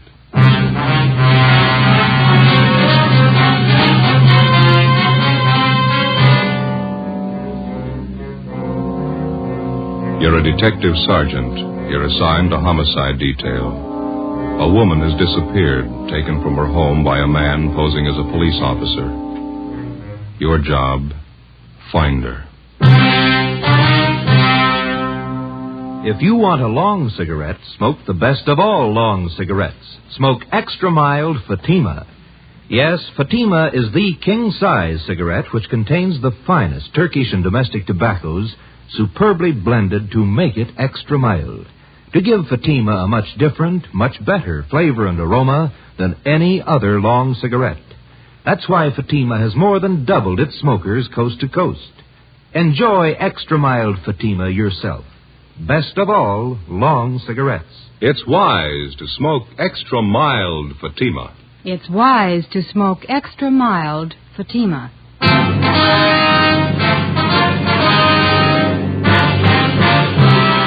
Dragnet, the documented drama of an actual crime. For the next 30 minutes, in cooperation with the Los Angeles Police Department, you will travel step by step on the side of the law through an actual case transcribed from official police files. From beginning to end, from crime to punishment, Dragnet is the story of your police force in action. It was Tuesday, April 4th. It was warm in Los Angeles. We were working the night watch out of homicide detail. My partner's Ben Romero. The boss is Thad Brown, chief of detectives. My name's Friday. It was 10 minutes past 6 p.m. when I got to the basement of the city hall. Carpool.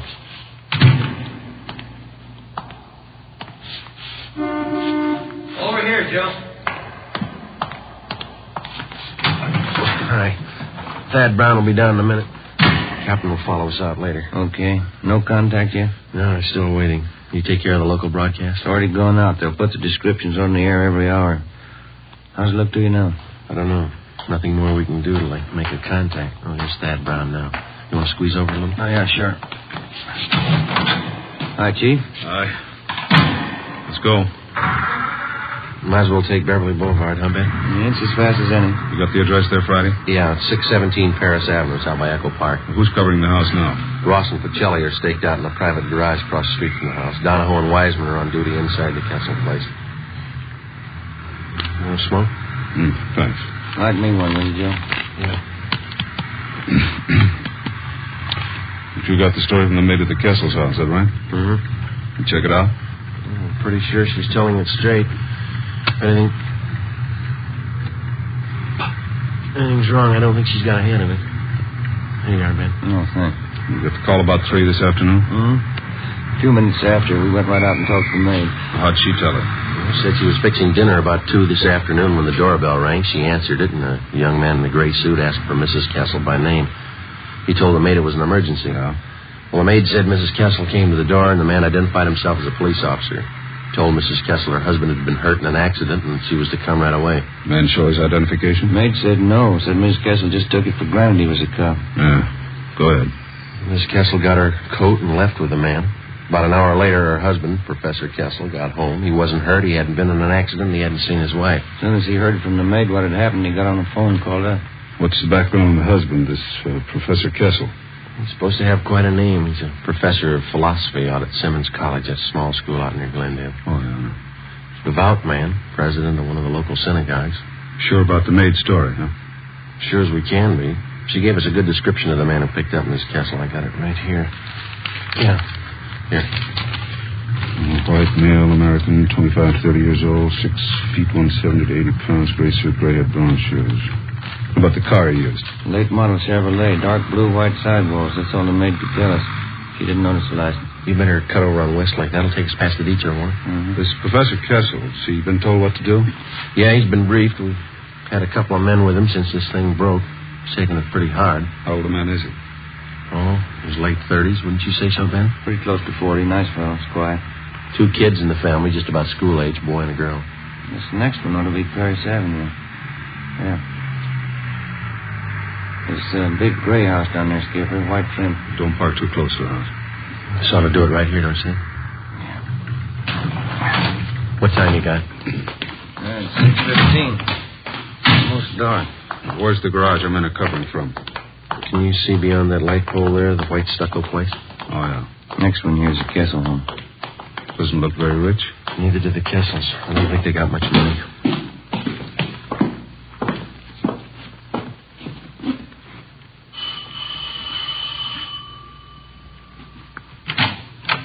Hi, Donahoe. Come in.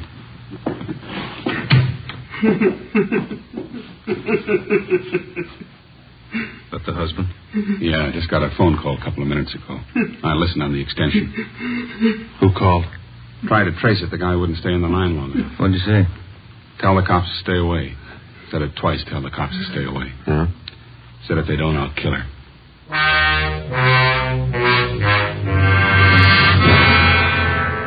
The Kessel house had already been placed under strict surveillance, and the victim's husband instructed not to contact the abductors without knowledge of the police. To the working detective, there's only one rule to go by when the job of solving an abduction is put in his hands. Find the victim as fast as possible, get the victim to safety, then go after the criminal. It's not an easy job. The responsibility isn't light, and the outcome isn't always successful. If you press too hard, the abductor gets frightened and kills the victim. If you don't press hard enough, the criminal has more time to work for his payoff and then escape. Somewhere between the two was the right answer. We had to find it. 6:30 p.m.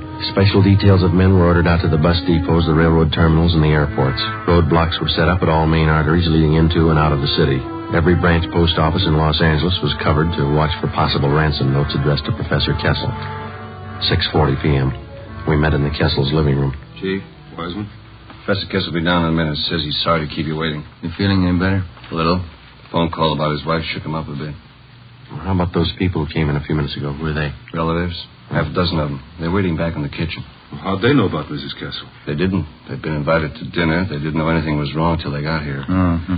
Kessel asked them to stay for the meal. Wants to keep up appearances for the sake of his kids. Doesn't want them to worry about their mother. The dinner that important to him? Well, tonight's the start of the Pesach, the Jewish religion, Passover. Oh, yeah. It's one of the big holidays. Oh, I see. Well, they started off with this dinner tonight, is that the way? Yeah, big dinner. They call them Seders. Tonight they have the first Seder. Good evening. Sorry to keep you waiting. How are you? No, please sit down. We don't like to intrude on your privacy, Professor Kessel, but I think you can see it's necessary. Oh, yes, of course. I'm very grateful. If there's anything at all I can do to help. Do you have any idea who might be responsible for abducting your wife? That's what has me so confused. How do you mean, sir? Well, I'm sure I have people who don't like me, who don't like us, but someone who would take my wife who says they'll kill her? No, I don't know who it could be. How about the voice on the telephone, Professor? Did you recognize it at all? No, it didn't sound like anyone I knew. He talked so fast I could hardly understand the man. Do you think the person who took your wife has some other motive besides holding her for ransom? I can't understand that either. If it's money they want, why go after a teacher's wife? $1,500 in the bank, that's all I have. That and this house. How about your immediate family, Professor? Well, my wife, Ruth, her people have quite a bit. I guess you would call them rich. But it's their money, not mine. I can't understand why anyone would do it. Poor Ruth, if anything happened. Children. Albert? I'm sorry. That's all right, we understand. Albert? Yes, Bertha, come in, would you, please? Gentlemen, this is my sister Bertha. She's here with her husband for the Seder. How are you? Albert, it's late. Sundown. It's time to start the Kiddush. Oh, yes. All right, Bertha. You tell everyone to come to the table. I'll be right in. The officers will have the first Seder with us? Yes, Bertha. You please set them places. Yes, Albert. Say, we don't mean to intrude here. We can wait outside while you have your dinner. Oh, no, please. I'd be honored to have you sit at the table with us. No one in the house should be without food tonight. First Seder for Passover. It's the law. How's that, sir? Oh, excuse me, the Hebrew law. Would you come this way, please? Yes, Professor. He turned and led us down the hallway into the dining room. A long white cloth covered the table. In the center was a brightly polished brass candelabra holding 4 lighted tapers. There were a few platters of food already set out, and at the head of the table, where Professor Kessel stood, an open prayer book. In order not to add to the alarm of his 2 small children at the absence of their mother, Professor Kessel introduced us as friends from Simmons College.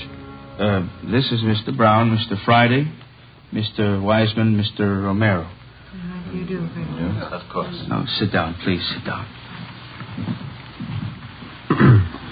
Yeah, sure smells good. Yeah. You got enough room there, Joe? Oh, fine. Hey, how's it work, Wiseman? Should we join in the prayers? Not unless you speak Hebrew. Oh. Baruch atah Adonai Eloheinu melech haolam Boire pri agofen. Baruch atah Adonai Eloheinu melech haolam, asher bachabanu mikol am, v'raimemanu mikol lashain v'kedishanu b'mitzvosav. V'atiten lanu Adonai Eloheinu, v'avo moyadim l'simcha. Agim uzmanim l'sasayin es yoim hagamatzais hazeh. L'man chereseinu mikra kodesh lecheletzias mitzroim. Yeah. Telephone call. All right. Yisonu kidashta mikol ha'amim. Friday talking. This is Lacey, Joe. Just got a call from the morgue. Yeah? They brought in the body a few minutes ago. They checked the description. Yeah? They think it's Mrs. Kessel. I went back into the dining room and told Chief Brown about the call. He told Professor Kessel. He said he'd finish as quickly as possible so as not to alarm the children and then go with us to the morgue to check the identity of the body. The prayers continued along with the dinner.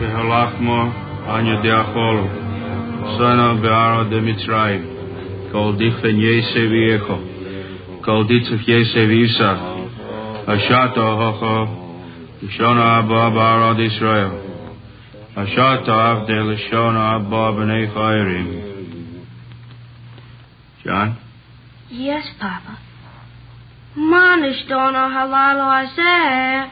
Mikol halelos, shebachol halelos anu ochlin, chametzu matzah, halalo haseh, kulo matzah.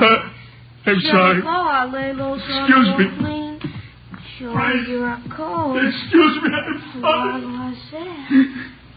Papa? What was it, Wiseman? What was the boy saying? It's part of the ceremony during the meal. He's supposed to ask his father certain questions about the Passover, and then the father answers him. I guess it was too much for Kessel. Sure broke him up. What'd the boy ask him? Why is this night different from any other night?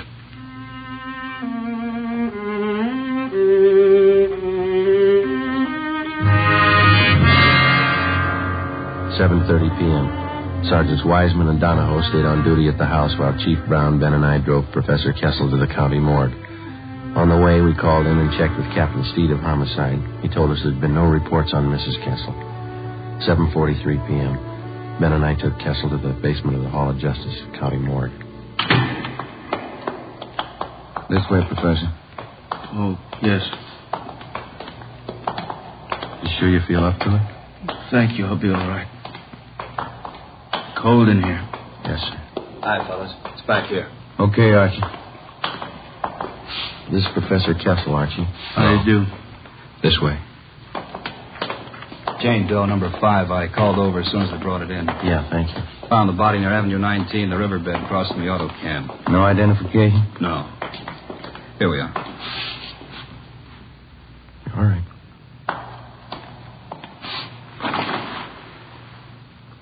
Professor.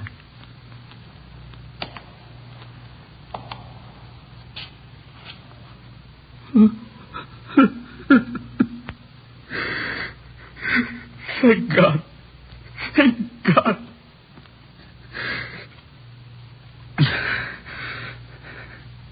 Professor? No, it's not my wife.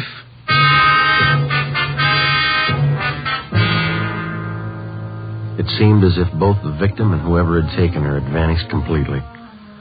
At 11:30, Captain Steed, Ben, and I went across the street for a cup of coffee and a fried egg sandwich. We got back to the office at 10 minutes to midnight. Still no word. At 2 a.m., Ben and I drove back to the Kessel house to relieve Donahoe and Wiseman. We stood our watch in the living room. In the bedroom directly above, we could hear Professor Kessel pacing the floor most of the night. At 5 a.m., Captain Steed called. He told us a letter addressed to the professor had been reported at the Arcade Post Office. As soon as the outside of the envelope had been photographed and checked for prints, it would be brought out for Professor Kessel to open. Front door? Yeah, I'll get it. Chief? Good morning. Hi, Lee. Hi, Joe. In here. Did you lift anything off the envelope, Lee? Nothing we can use, no. Might have more luck with the letter. Good morning. You brought the letter? It's right here, Professor Kessel. I'd like you to stand by while we open it. This is Lieutenant Jones from our crime lab. Lieutenant? You'll check the note for fingerprints. Oh, yes, I can get you a letter open. I think this one over here. Yeah, that's all right. I could use my pocket knife. You want to grab one corner of the paper, Bandit? Just the tip of the corner. Use your fingernail. Okay.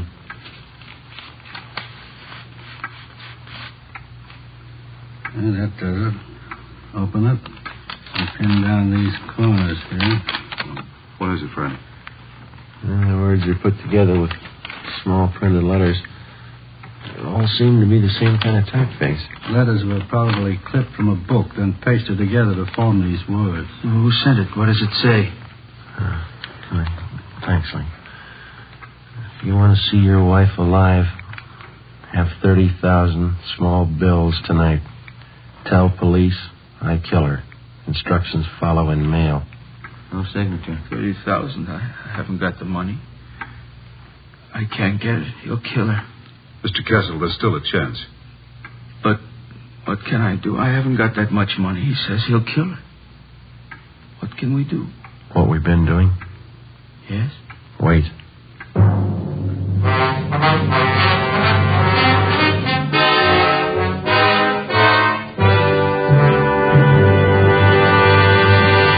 You are listening to Dragnet, the case history of a police investigation, presented in the public interest by Fatima Cigarettes. Fatima, the long cigarette that has more than doubled its smokers coast to coast. And there's a very good reason for this amazing increase.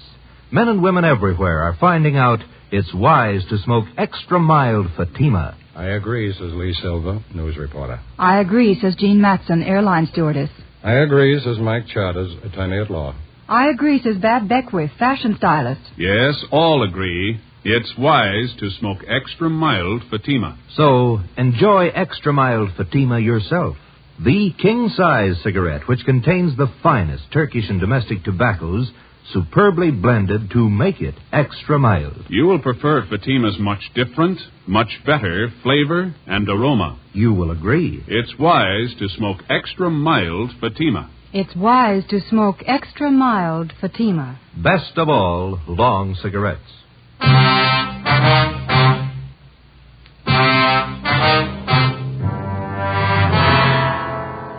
Wednesday, 7 a.m. With the aid of an iodine fume gun, Lee Jones checked the extortion letter from Mrs. Kessel's abductor for fingerprints and other marks of identification. He found nothing. The piece of paper on which the cut-out printed letters had been pasted was of a common variety sold in most stationery and 5 and 10 cent stores. Jones photographed both sides of the envelope and the letter. 11 a.m. Still no word. None of the special details had anything to report.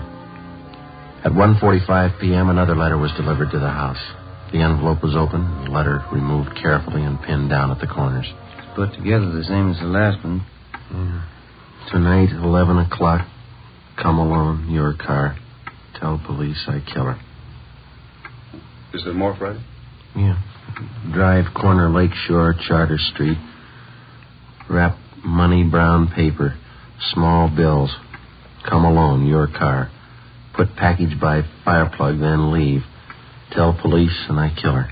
No signature. I haven't got the money. Lakeshore and Charter. That shouldn't be too hard for us to catch. Sounds pretty much like an amateur. That makes it touchy. If he's green, he'll scare easy. If he's scared, he may kill her. Not if we reach him. How can I get the money? Well, you won't need any. We'll have a dummy package made up. There'll be a $1 bill inside. There's to be newspapers cut to the size of currency. That's what you'll deliver. But when he gets the package, when he finds out it's not the money, what's he going to think? We'll explain it to him.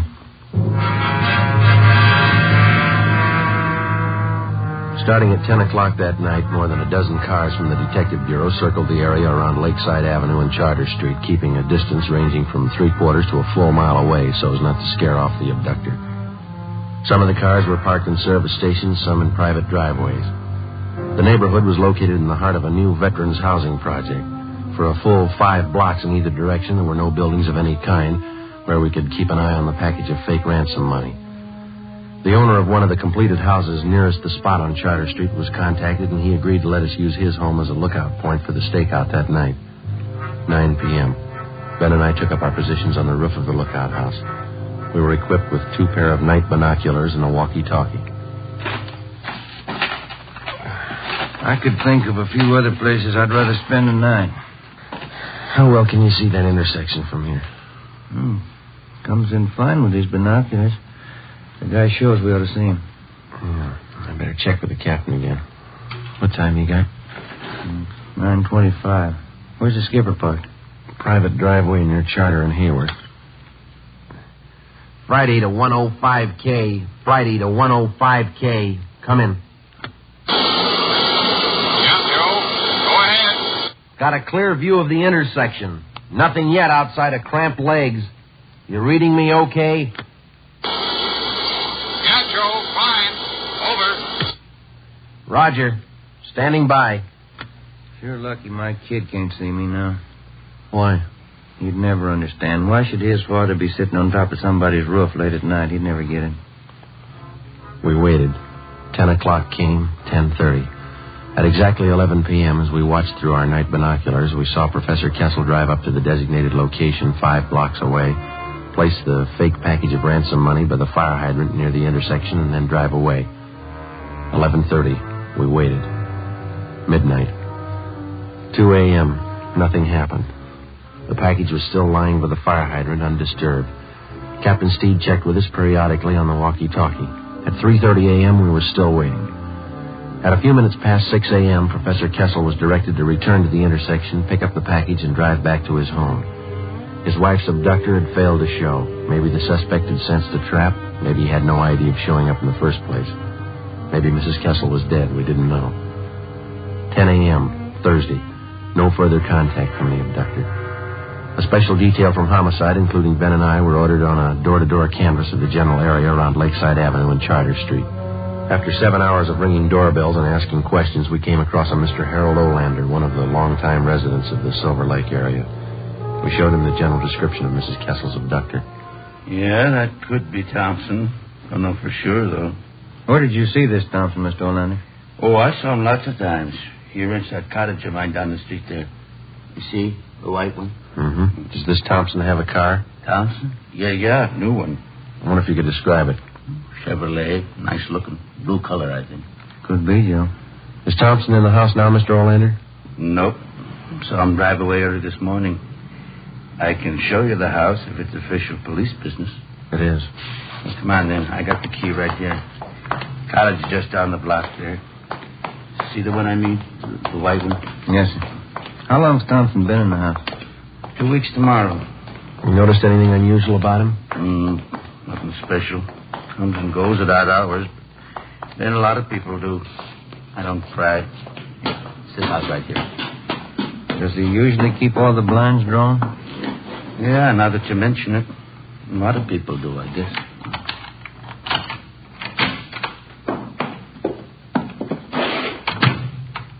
You want to check back in the kitchen, Ben? Yeah, right. And look at the living room, Sergeant. Yeah. On a stick of furniture. That's funny. You sure you didn't see anybody else in this house besides Thompson? No, he's the only one. Looks like it, Joe. Found this woman's purse stuffed in one of the kitchen cabinets. This sales slip was in the purse. Let's see. This is Albert Kessel. Is there a phone here, Mr. Olander? Out in the hall. All right.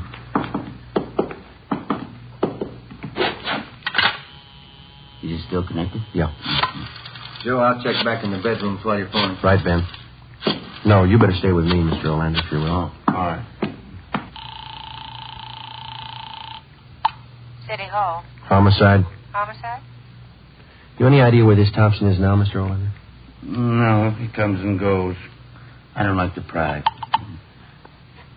Homicide, Steve. This Friday, Skipper, we got one for you. I've got one for you. Hmm? Mrs. Kessel, she's been found. Mrs. Kessel was unharmed. She had no idea where she had been or why she had been suddenly released.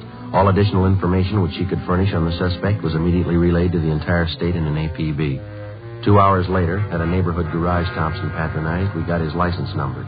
We ran it through DMV and found the car was registered in the name of Charles Cottrell, 10115 Green Oak Drive, 7 p.m.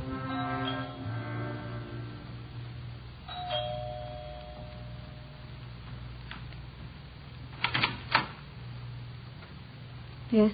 Police officers. Is Charles Cottrell here? Yes. Come in, please. I knew you'd find him. I kept hoping, but I knew you'd find him. Where is he, ma'am? He'll give himself up. I'm his wife. I talked to him. There won't be any trouble. No trouble. Where is he? You've got to understand, he didn't know what he was doing. We needed money. He didn't know what he was doing. We'll have to search the house, ma'am.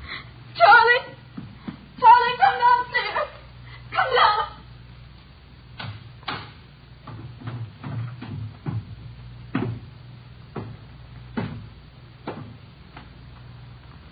Get your hands behind your head. I don't have a gun. Charlie. All right, ma'am. Behind your back. Tell him, Charlie. You didn't know what you were doing. Tell him. We needed the money. I thought it'd work. What'd I do wrong? Come on. Should have worked. I planned it all out. Where'd I make a mistake? When you thought of it.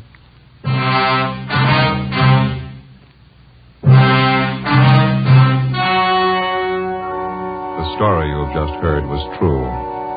Only the names were changed to protect the innocent. On August 2nd, trial was held in Superior Court, Department 86, City and County of Los Angeles, State of California. In a moment, the results of that trial. It's amazing how many long cigarette smokers are changing to extra mild Fatima. Here is the actual report.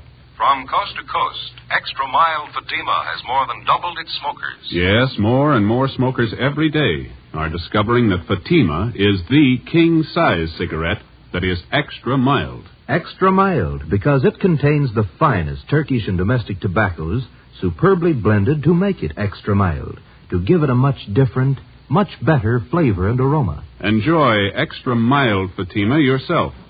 Best of all long cigarettes. It's wise to smoke extra mild Fatima. It's wise to smoke extra mild Fatima.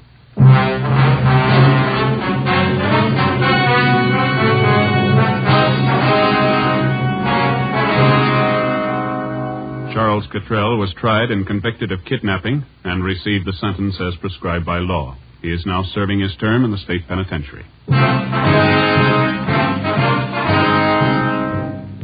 You have just heard Dragnet, a series of authentic cases from official files. Technical advice for Dragnet comes from the Office of Chief of Police W.A. Wharton, Los Angeles Police Department. Fatima Cigarettes, the best of all long cigarettes, has brought you Dragnet, transcribed from Los Angeles.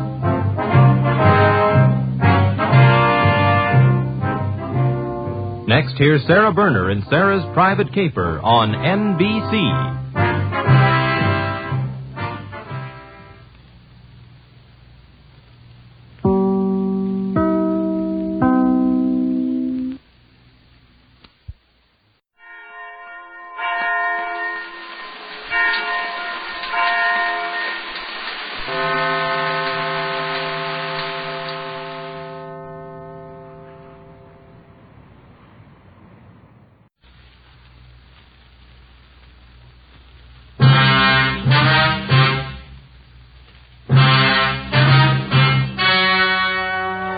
The story you are about to hear is true. Only the names have been changed to protect the innocent. Fatima Cigarettes, best of all long cigarettes, brings you Dragnet.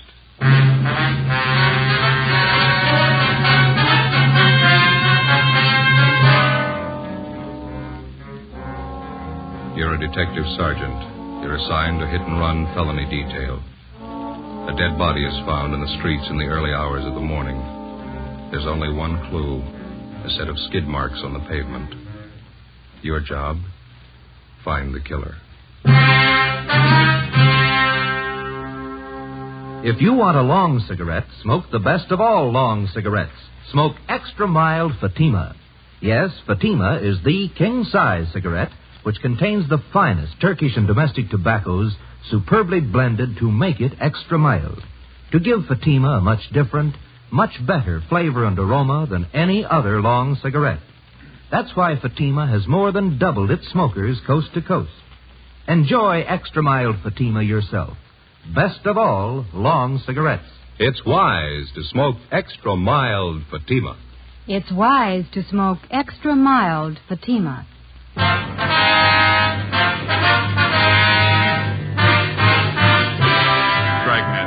the documented drama of an actual crime. For the next 30 minutes, in cooperation with the Los Angeles Police Department, you will travel step by step on the side of the law through an actual case transcribed from official police files. From beginning to end, from crime to punishment, Dragnet is the story of your police force in action. It was Monday, April 19th. It was windy in Los Angeles. We were working the day watch out of traffic division. My partner is Ben Romero. The boss is Lieutenant Calfee, Commander AID. My name's Friday. It was 7:55 a.m. when I got to the second floor at 123 South Figueroa Street. Accident investigation. Hit and run felony detail. Morning, Joe. George? Yeah. How is it? Oh, it's not much better. Still aching. Rough. A lousy thing kept me up most of the night. Check with that dentist I told you about? Yeah, I did. Says it's a wisdom tooth. Huh? This one here. Oh, yeah. Says it's got to come out. I'm supposed to go back and see him today. That's rough. Remember, a friend of mine had his wisdom teeth out. Hurt like the devil. Terrible. Finally pulled him. Ached for 5-6 days after. Roger. Excuse me, Joe. Yeah, McD. Better have a 15-7 on that follow-up you handled yesterday, huh? Okay. I got most of it down. I'll finish it up. Friday? Hi. Ben come in yet? He's down the record bureau. Let's see that jaw of yours. Hasn't gone down much. It's a bad wisdom tooth. Dentist says he's going to have to yank it. Bum deal, eh? That's the first time I ever had any trouble with him. I remember a few years back, my sister Gertrude had trouble with a wisdom tooth in Packton. Yeah? Both sides of her face was swollen. Poor kid was in terrible pain, full week. Even after they pulled it still hurt. Hi, Joe. Picked up the overnight reports down at Records, Mac. Here, Oh, thanks, Ben. This one on top here. I'd like to have you two check it out. Dead body report. Yeah. They left me a note on it. That's about all. Hard to figure. What's the story? Just what you see in the report. The victims, Edward Raymond Stokes, 732 Delano Street, apartment 2.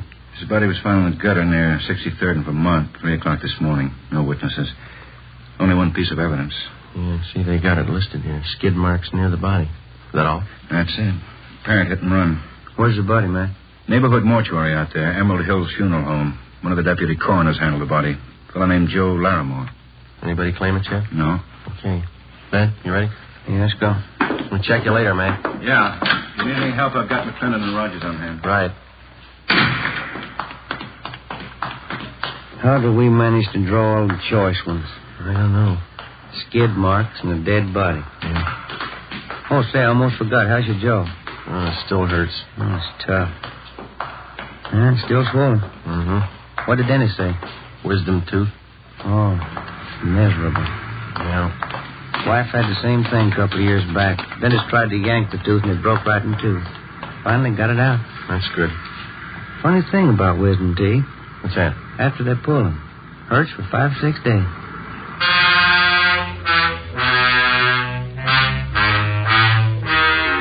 8:33 a.m. Ben and I drove out to 63rd and Vermont and rechecked the spot where the dead body of Edward Stokes had been found.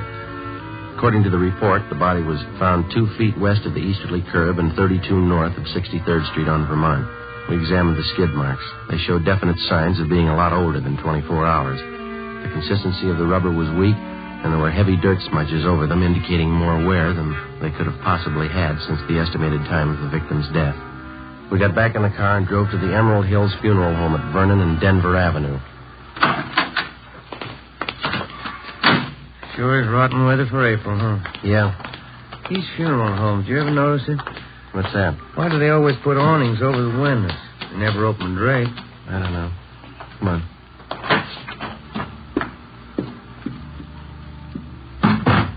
Funeral going on. You know where the office is? There's a brass plate on that door over there. Let's have a look. Yes, sir. Here's somebody, Jim. Oh. Gentlemen, may I be of service? Police officers. I'd like to talk to Mr. Larimore. I believe he's a deputy coroner. I'm Mr. Larimore. You came about the hit-and-run victim? Yeah, that's right. This is Sergeant Romero. My name's Friday. We'd like to check the body if we could. Certainly. It's back this way. Understand you moved the body from the scene of the accident here to the mortuary. Yes, that's right. Early this morning. Unusual case. Careful, there's 2 steps down just inside the door. Oh, thank you. Why do you say it's unusual, Mr. Larimore? Well, here, let me show you. There. Now, for one thing, the victim had a basal skull fracture. I don't know about you gentlemen, but in the hit-and-run cases I've handled, a basal fracture is a pretty rare thing. Well, it is possible, isn't it? Yes, it's possible. Anything's possible, as they say. But it's not usual. A few other things here, too. Yeah. Notice the victim's knee here. Single clean cut. Also, these wounds on the head. I've never seen anything like it in hit-and-run cases I've been called on. Yeah, a wound on the knee doesn't jibe, does it? If he was hit by a car, the knee should be skinned up quite a bit. Exactly. Well, you know how it usually is. The automobile hits the victim. There's always signs that the body was either dragged or thrown. Shredding of clothing, skinned knees, legs, elbows. No sign of that here. You don't think the victim could have been killed by a hit-and-run cars, eh? No, I don't say that. It's possible that it might have been a car, but... Well, let's say it's not very probable. Has anybody at all inquired about the body, Mr. Larimore? No one, no. It's funny. Oh, Mr. Larimore, may I see you a minute, please? All right, Tom. Excuse me a moment? Yeah, sure.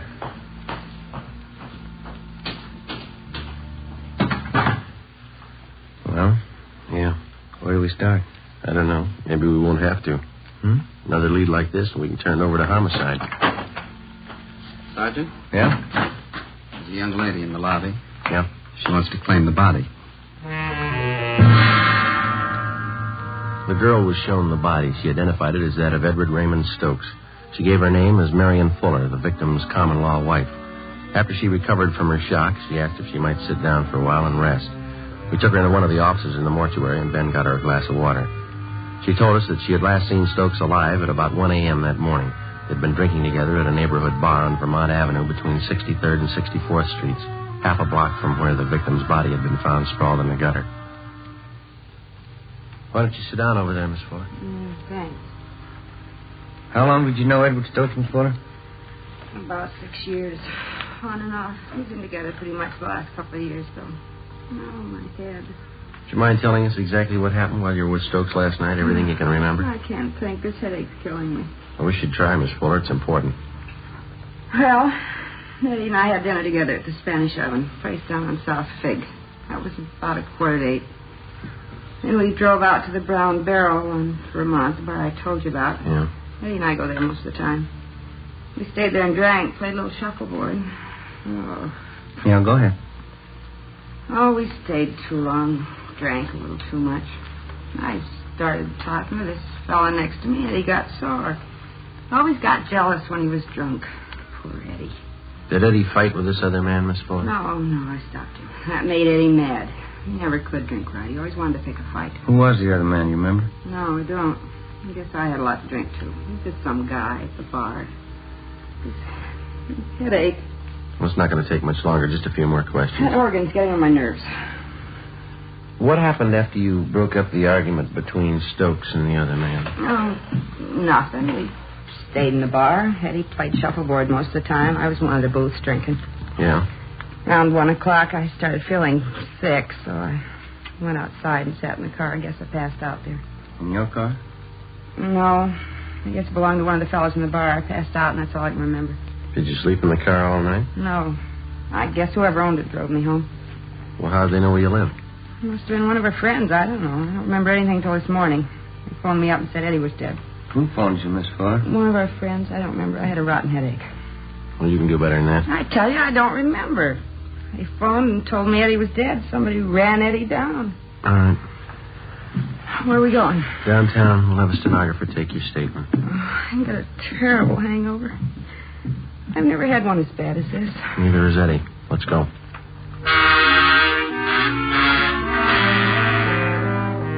On the way back to the office, Ben stopped at a drugstore and I picked up a box of aspirin. The wisdom tooth was giving me trouble again.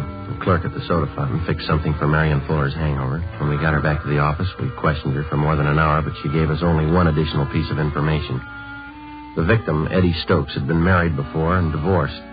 His ex-wife lived out in the valley with their 2 children, and on several occasions she came to see Stokes at the Vermont Avenue bar when he failed to make the monthly payments for the support of the children. Each time they'd argued bitterly. We had a police stenographer take the Fuller woman's statement, and then she was released. 10:45 a.m. Sergeants Rogers and McClendon were assigned to check out the Vermont Avenue bar where Stokes had last been seen alive. Ben and I drove out to the valley to the home of Catherine Stokes, the victim's former wife. She met us on the front porch. Inside, it sounded like one of the children was practicing the piano. We told her what had happened. Last week, I think it was. Yes, Thursday last week. Eddie hadn't sent any money for the kid's support for 3 months. I hated to chase after him like that. There wasn't anything else I could do. Where did you meet him, Miss Stokes? That bar he used to hang around. It's over on Vermont, called the Brown Barrel or something. Mm-hmm. Oh, wouldn't you like to come inside? Yes, thank you. Do you happen to know anybody by the name of Marion Fuller? Yes, Eddie mentioned her. It was a man seeing a woman like that. Do you know anything about her at all? No. Whenever I saw Eddie, he'd mention he was running around with her. I guess he wanted to make me jealous. Was your husband a pretty heavy drinker? Yes, he was. So I got the divorce. Eddie was such a fine boy when we got married. Good home. You didn't know any of the people he'd been running around with lately? No, just the Fuller woman, that's all. Can you think of anything at all that might possibly have a bearing on his death? No. Eddie was probably drinking. Wandered in the street and a car hit him. I don't know. Oh, there's the bakery man. I've got to get some bread and a few things. Excuse me? I think that's about all, don't you, Joe? Yeah. I'll tell you, I'll leave our card here, Miss Stokes, in case you want to contact us for any reason. All right. It was so wonderful when we were married, Eddie and I. My folks gave us this house as a wedding present. We got wonderful presents. Yeah. We had everything we wanted. A car, nice house, kids. It was wonderful till we started drinking. Then everything went. His job, everything. Started all of a sudden. I never knew why. Yes, ma'am. How do men get that way? How do they start? I don't know. We only see a part of it. Yeah? When they finish.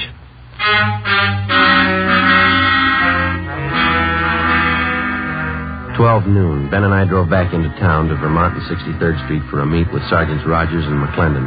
They told us that they checked out the bartender who'd been on duty the night before and also 7 of his customers. Their stories were almost identical. Each of them remembered seeing Eddie Stokes at the bar. Each of them remembered he was playing shuffleboard, that he was drinking heavily, and that he left the bar at about 1:45 a.m. All of us had the idea that for some reason the bartender and the customers were lying. In most cases, it's hard to find 2 witnesses who tell identical stories, let alone 7. For the rest of that afternoon, Rogers, McClendon, Ben, and I spent our time canvassing the neighborhood in the vicinity of the Brown Barrel Tavern. 4:45 p.m. We talked to the proprietor of a small grocery store 2 blocks down the street from the tavern. He told us that he rarely visited the bar, but that he thought that the man who ran the butcher shop next to his place, Mr. Eugene Murray, was a regular patron of the Brown Barrel. So we went next door. Would you make that 2 pounds of ground round, Mr. Murray? We're having company tonight. Yes, ma'am. 2 pounds. Nice looking meat, huh, Joe? Yeah, the steaks look good, don't they? Mm-hmm. 2 pounds. All right.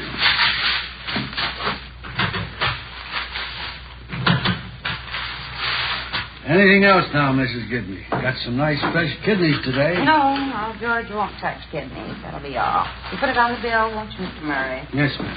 Thank you. You're welcome. Yes, sir, gentlemen. Can I help you? Police officers, Mr. Murray. I'd like to ask you a few questions. Oh, sure. Glad to help out if I can. Have you ever been in the Brown Barrel Tavern down the next block there? Brown Barrel? I go there all the time. Say, would you mind if I fix up an order while we're talking? The customer's going to pick it up in a couple of minutes. I don't like to keep him waiting. Sure, go ahead. I got to go to the ice box. When's the last time you were in the Brown Barrel, Mr. Murray? Last night. Wife and I went to the movies. One of them English pictures. Lousy picture. We got in at the barrel and went home for a beer. About what time was that? Pretty close to 2. What's the matter?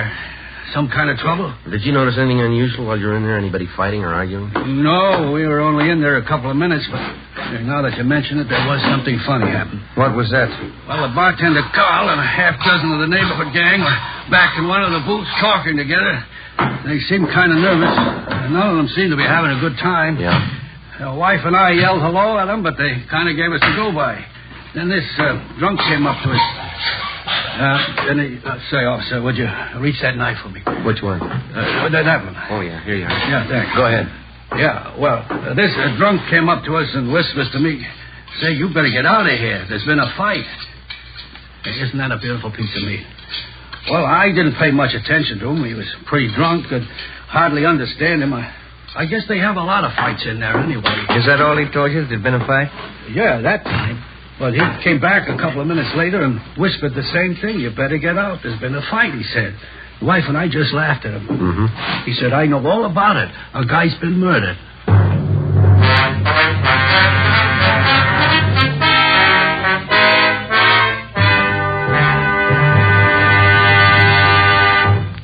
You are listening to Dragnet, the case history of a police investigation presented in the public interest by Fatima Cigarettes. Fatima, the long cigarette that has more than doubled its smokers coast to coast. And there's a very good reason for this amazing increase. Men and women everywhere are finding out it's wise to smoke extra mild Fatima. I agree, says Dick Highland, sports columnist. I agree, says Shirley Gelman, registered nurse. I agree, says Frank Fenton, author. I agree, says Nancy Appel, news writer. Yes, all agree. It's wise to smoke extra mild Fatima. So, enjoy extra mild Fatima yourself. The king-size cigarette which contains the finest Turkish and domestic tobaccos superbly blended to make it extra mild. You will prefer Fatima's much different, much better flavor and aroma. You will agree. It's wise to smoke extra mild Fatima. It's wise to smoke extra mild Fatima. Best of all, long cigarettes.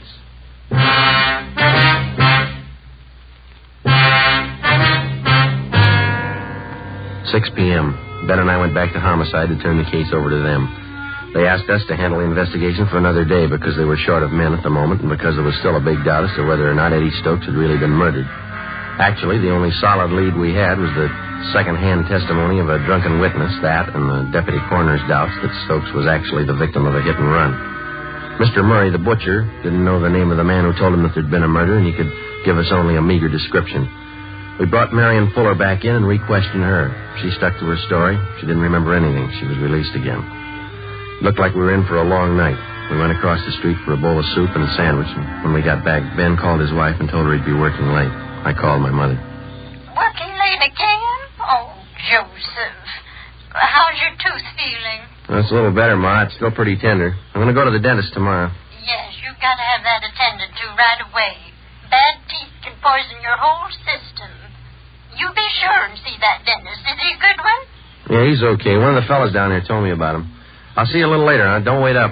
Yes. And you don't work too late, Joseph. You need your rest. Yeah, okay, Ma. Goodbye. All right, Joseph. Goodbye.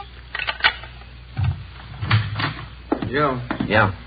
Just talked to that butcher's wife on the phone, Miss Murray. What'd she have to say? Ask her the same questions we asked Murray. She couldn't add much. Same story. Got something for you? Yeah, Matt?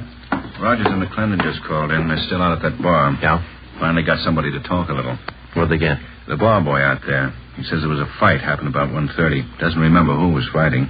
Not much, yeah? Bar boy's name is Milner. He told Rogers he went outside about 20 minutes to 2 to put the garbage out. He saw the Fuller woman asleep in that car. You get the license number? No. Said there was a ticket on the windshield. Ben and I checked with the sergeant of the watch at 77th Street Division. He told us Unit 111 was assigned to the area where the brown barrel was located. In checking their worksheet, we found that Unit 111 had issued a hang-on citation the night before to a car parked near 6330 and 1/2 Vermont Avenue, the address of the Brown Barrel Tavern. We checked the license number through DMV and found that the car was registered to a William R. Huddy, 14 Naylor Street. We drove out to the Naylor Street address and talked to Huddy's wife. She told us he was playing in a shuffleboard tournament that night at a bar down on South Olive Street. 8:55 p.m. We checked in at the bar. Bartender. Oh, yes, sir. What'll it be? Do you know if there's a William Huddy in here? He's supposed to be playing a shuffleboard game here tonight. Oh. Yeah, I know. He's with the Highland Park team. Yeah, let me see. Yeah, that's him up now, out on the blue shirt. Thank you. Come on, Ben. That's it, Bill. Good weight. Make it another 3. That cleans him. Good one, Bill. Yeah, that's pretty close. Beat that one, Max. Excuse me? Yeah? Are you William Huddy? Yeah, that's right. Police officers. We'd like to talk to you a minute. Oh? What about? I'd like to ask you a few questions. You step over here a minute. Yeah, all right. Were you at the Brown Barrel Tavern out on Vermont last night? Yeah, I was. Why, what's the matter? You know Marion Fuller? Yeah, she hangs around the place. She goes with a guy named Eddie. Did you drive her home last night? Yeah, as a matter of fact, I did. She passed out in my car. She's a nice kid, but she drinks a lot. I drove her home. Do you mind telling us what happened at the bar last night when you were there? Well, I come in about 9 o'clock, and I start playing shuffleboard with a couple of guys. This guy, Eddie Stokes, is one of them. Yeah? We got in a beef with a guy at the bar over Marion. It's nothing big, though. The guy left after a while. Mm-hmm. Go ahead. That's about all. I left the place around 1:30, and this Eddie was beefing with some merchant seaman about that time. Was the Fuller girl still at the bar at that time? No, when I went outside, I saw her sleeping in my car, so I drove her home. I left her off and then come back to the bar. That's when they told me. Told you what? Well, they said Eddie had a fight with this merchant seaman. They said it'd be better if we kept it quiet. Who told you that? Call the bartender. But I got the real story from one of the fellows I was playing shuffleboard with, Leo McCarty. What did he tell you? Well, he said that when Eddie Stokes left, the merchant seaman followed him out. He said he chased Eddie. McCarty went out about 5 minutes later. Yeah? Well, the merchant seaman was gone, and Stokes was lying in the gutter down the street. Mm-hmm. Did McCarty look at him? Yeah, he said Stokes looked pretty bad. Said he looked like he was dead, but I wouldn't believe that. Why not? This McCarty always exaggerates. 10:15 p.m. We had William Huddy come back to the office with us, where we questioned him further and took his statement. Then we had his friend Leo McCarty brought in, along with the bartender at the Brown Barrel Tavern and the customers that he'd framed his story with. McCarty was the first to give us the straight story, and then the others followed. The bartender, Carl Jansen, who also owned the bar, was the last to break. How about it, Jansen? Why didn't we get a straight story to begin with? Well, what about the publicity? How would that look? A murder around my place. Could work out worse than that, Mr. Jansen. You've been withholding evidence. You talked these people into the same deal. I'd protect myself. The newspapers, all the scandal, the recommends business. I had to keep it quiet. It's not my fault that Stokes was killed. I didn't do it. I'm not to blame. No, but you know who is to blame. Now, how about it? Who is he? Well, he works on the ships. Comes in here most of the time when he's in port. What's his name? Henry Baxter. I've cashed some of his paychecks. Ben, you better get the captain, huh? Yeah. Hit and run felony Friday. Oh, yeah. No, just a minute. For you, Jansen. Oh, yeah. Thank you. Yes. Oh. Yes, Rita, just a minute. Sergeant. Yeah. It's my wife. She's at the bar now. She thought you ought to know. Yeah? Henry Baxter. Frida says he just came in.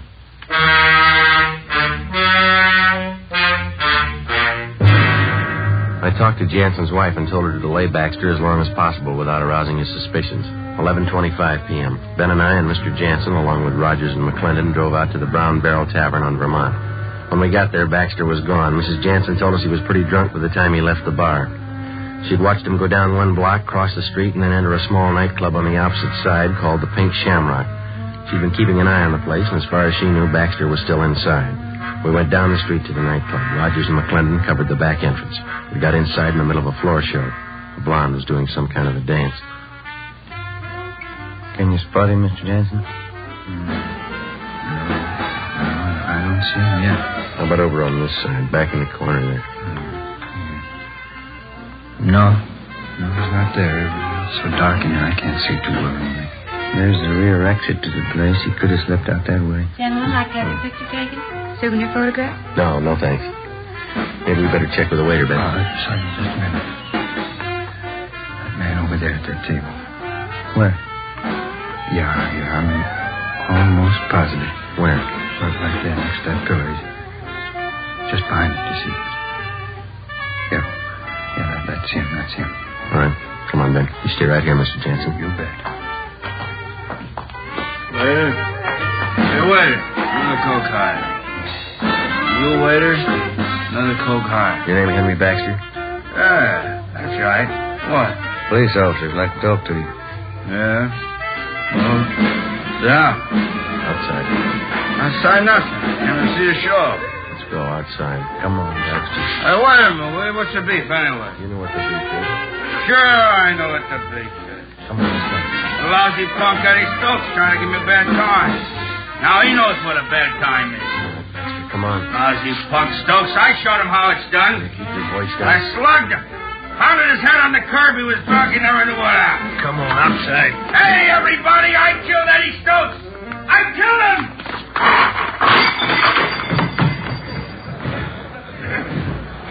Back down. Let's get him out of here. Yeah, okay. How's that tooth feel, Joe? Seems okay. Better have the dentist yank it out first thing in the morning. I think I'll hold off for a while.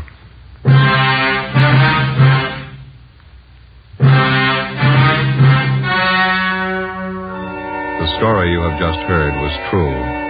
Only the names have been changed to protect the innocent. On July 30th, trial was held in Superior Court, Department 87, City and County of Los Angeles, State of California. In a moment, the results of that trial. It's amazing how many long cigarette smokers are changing to extra mild Fatima. Here is the actual report.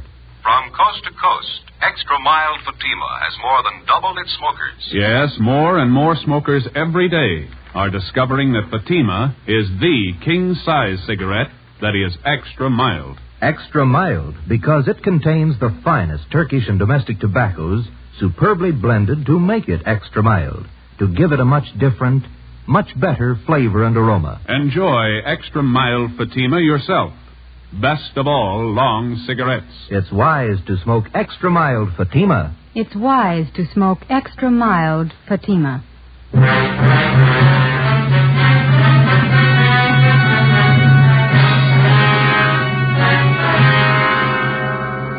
Henry John Baxter was tried and convicted in Superior Court of manslaughter. He received the sentence as prescribed by law and is now serving his term in the state penitentiary. You have just heard Dragnet, a series of authentic cases from official files. Technical advice for Dragnet comes from the Office of Chief of Police W.A. Wharton, Los Angeles Police Department. Fatima Cigarettes, best of all long cigarettes, has brought you Dragnet, transcribed from Los Angeles.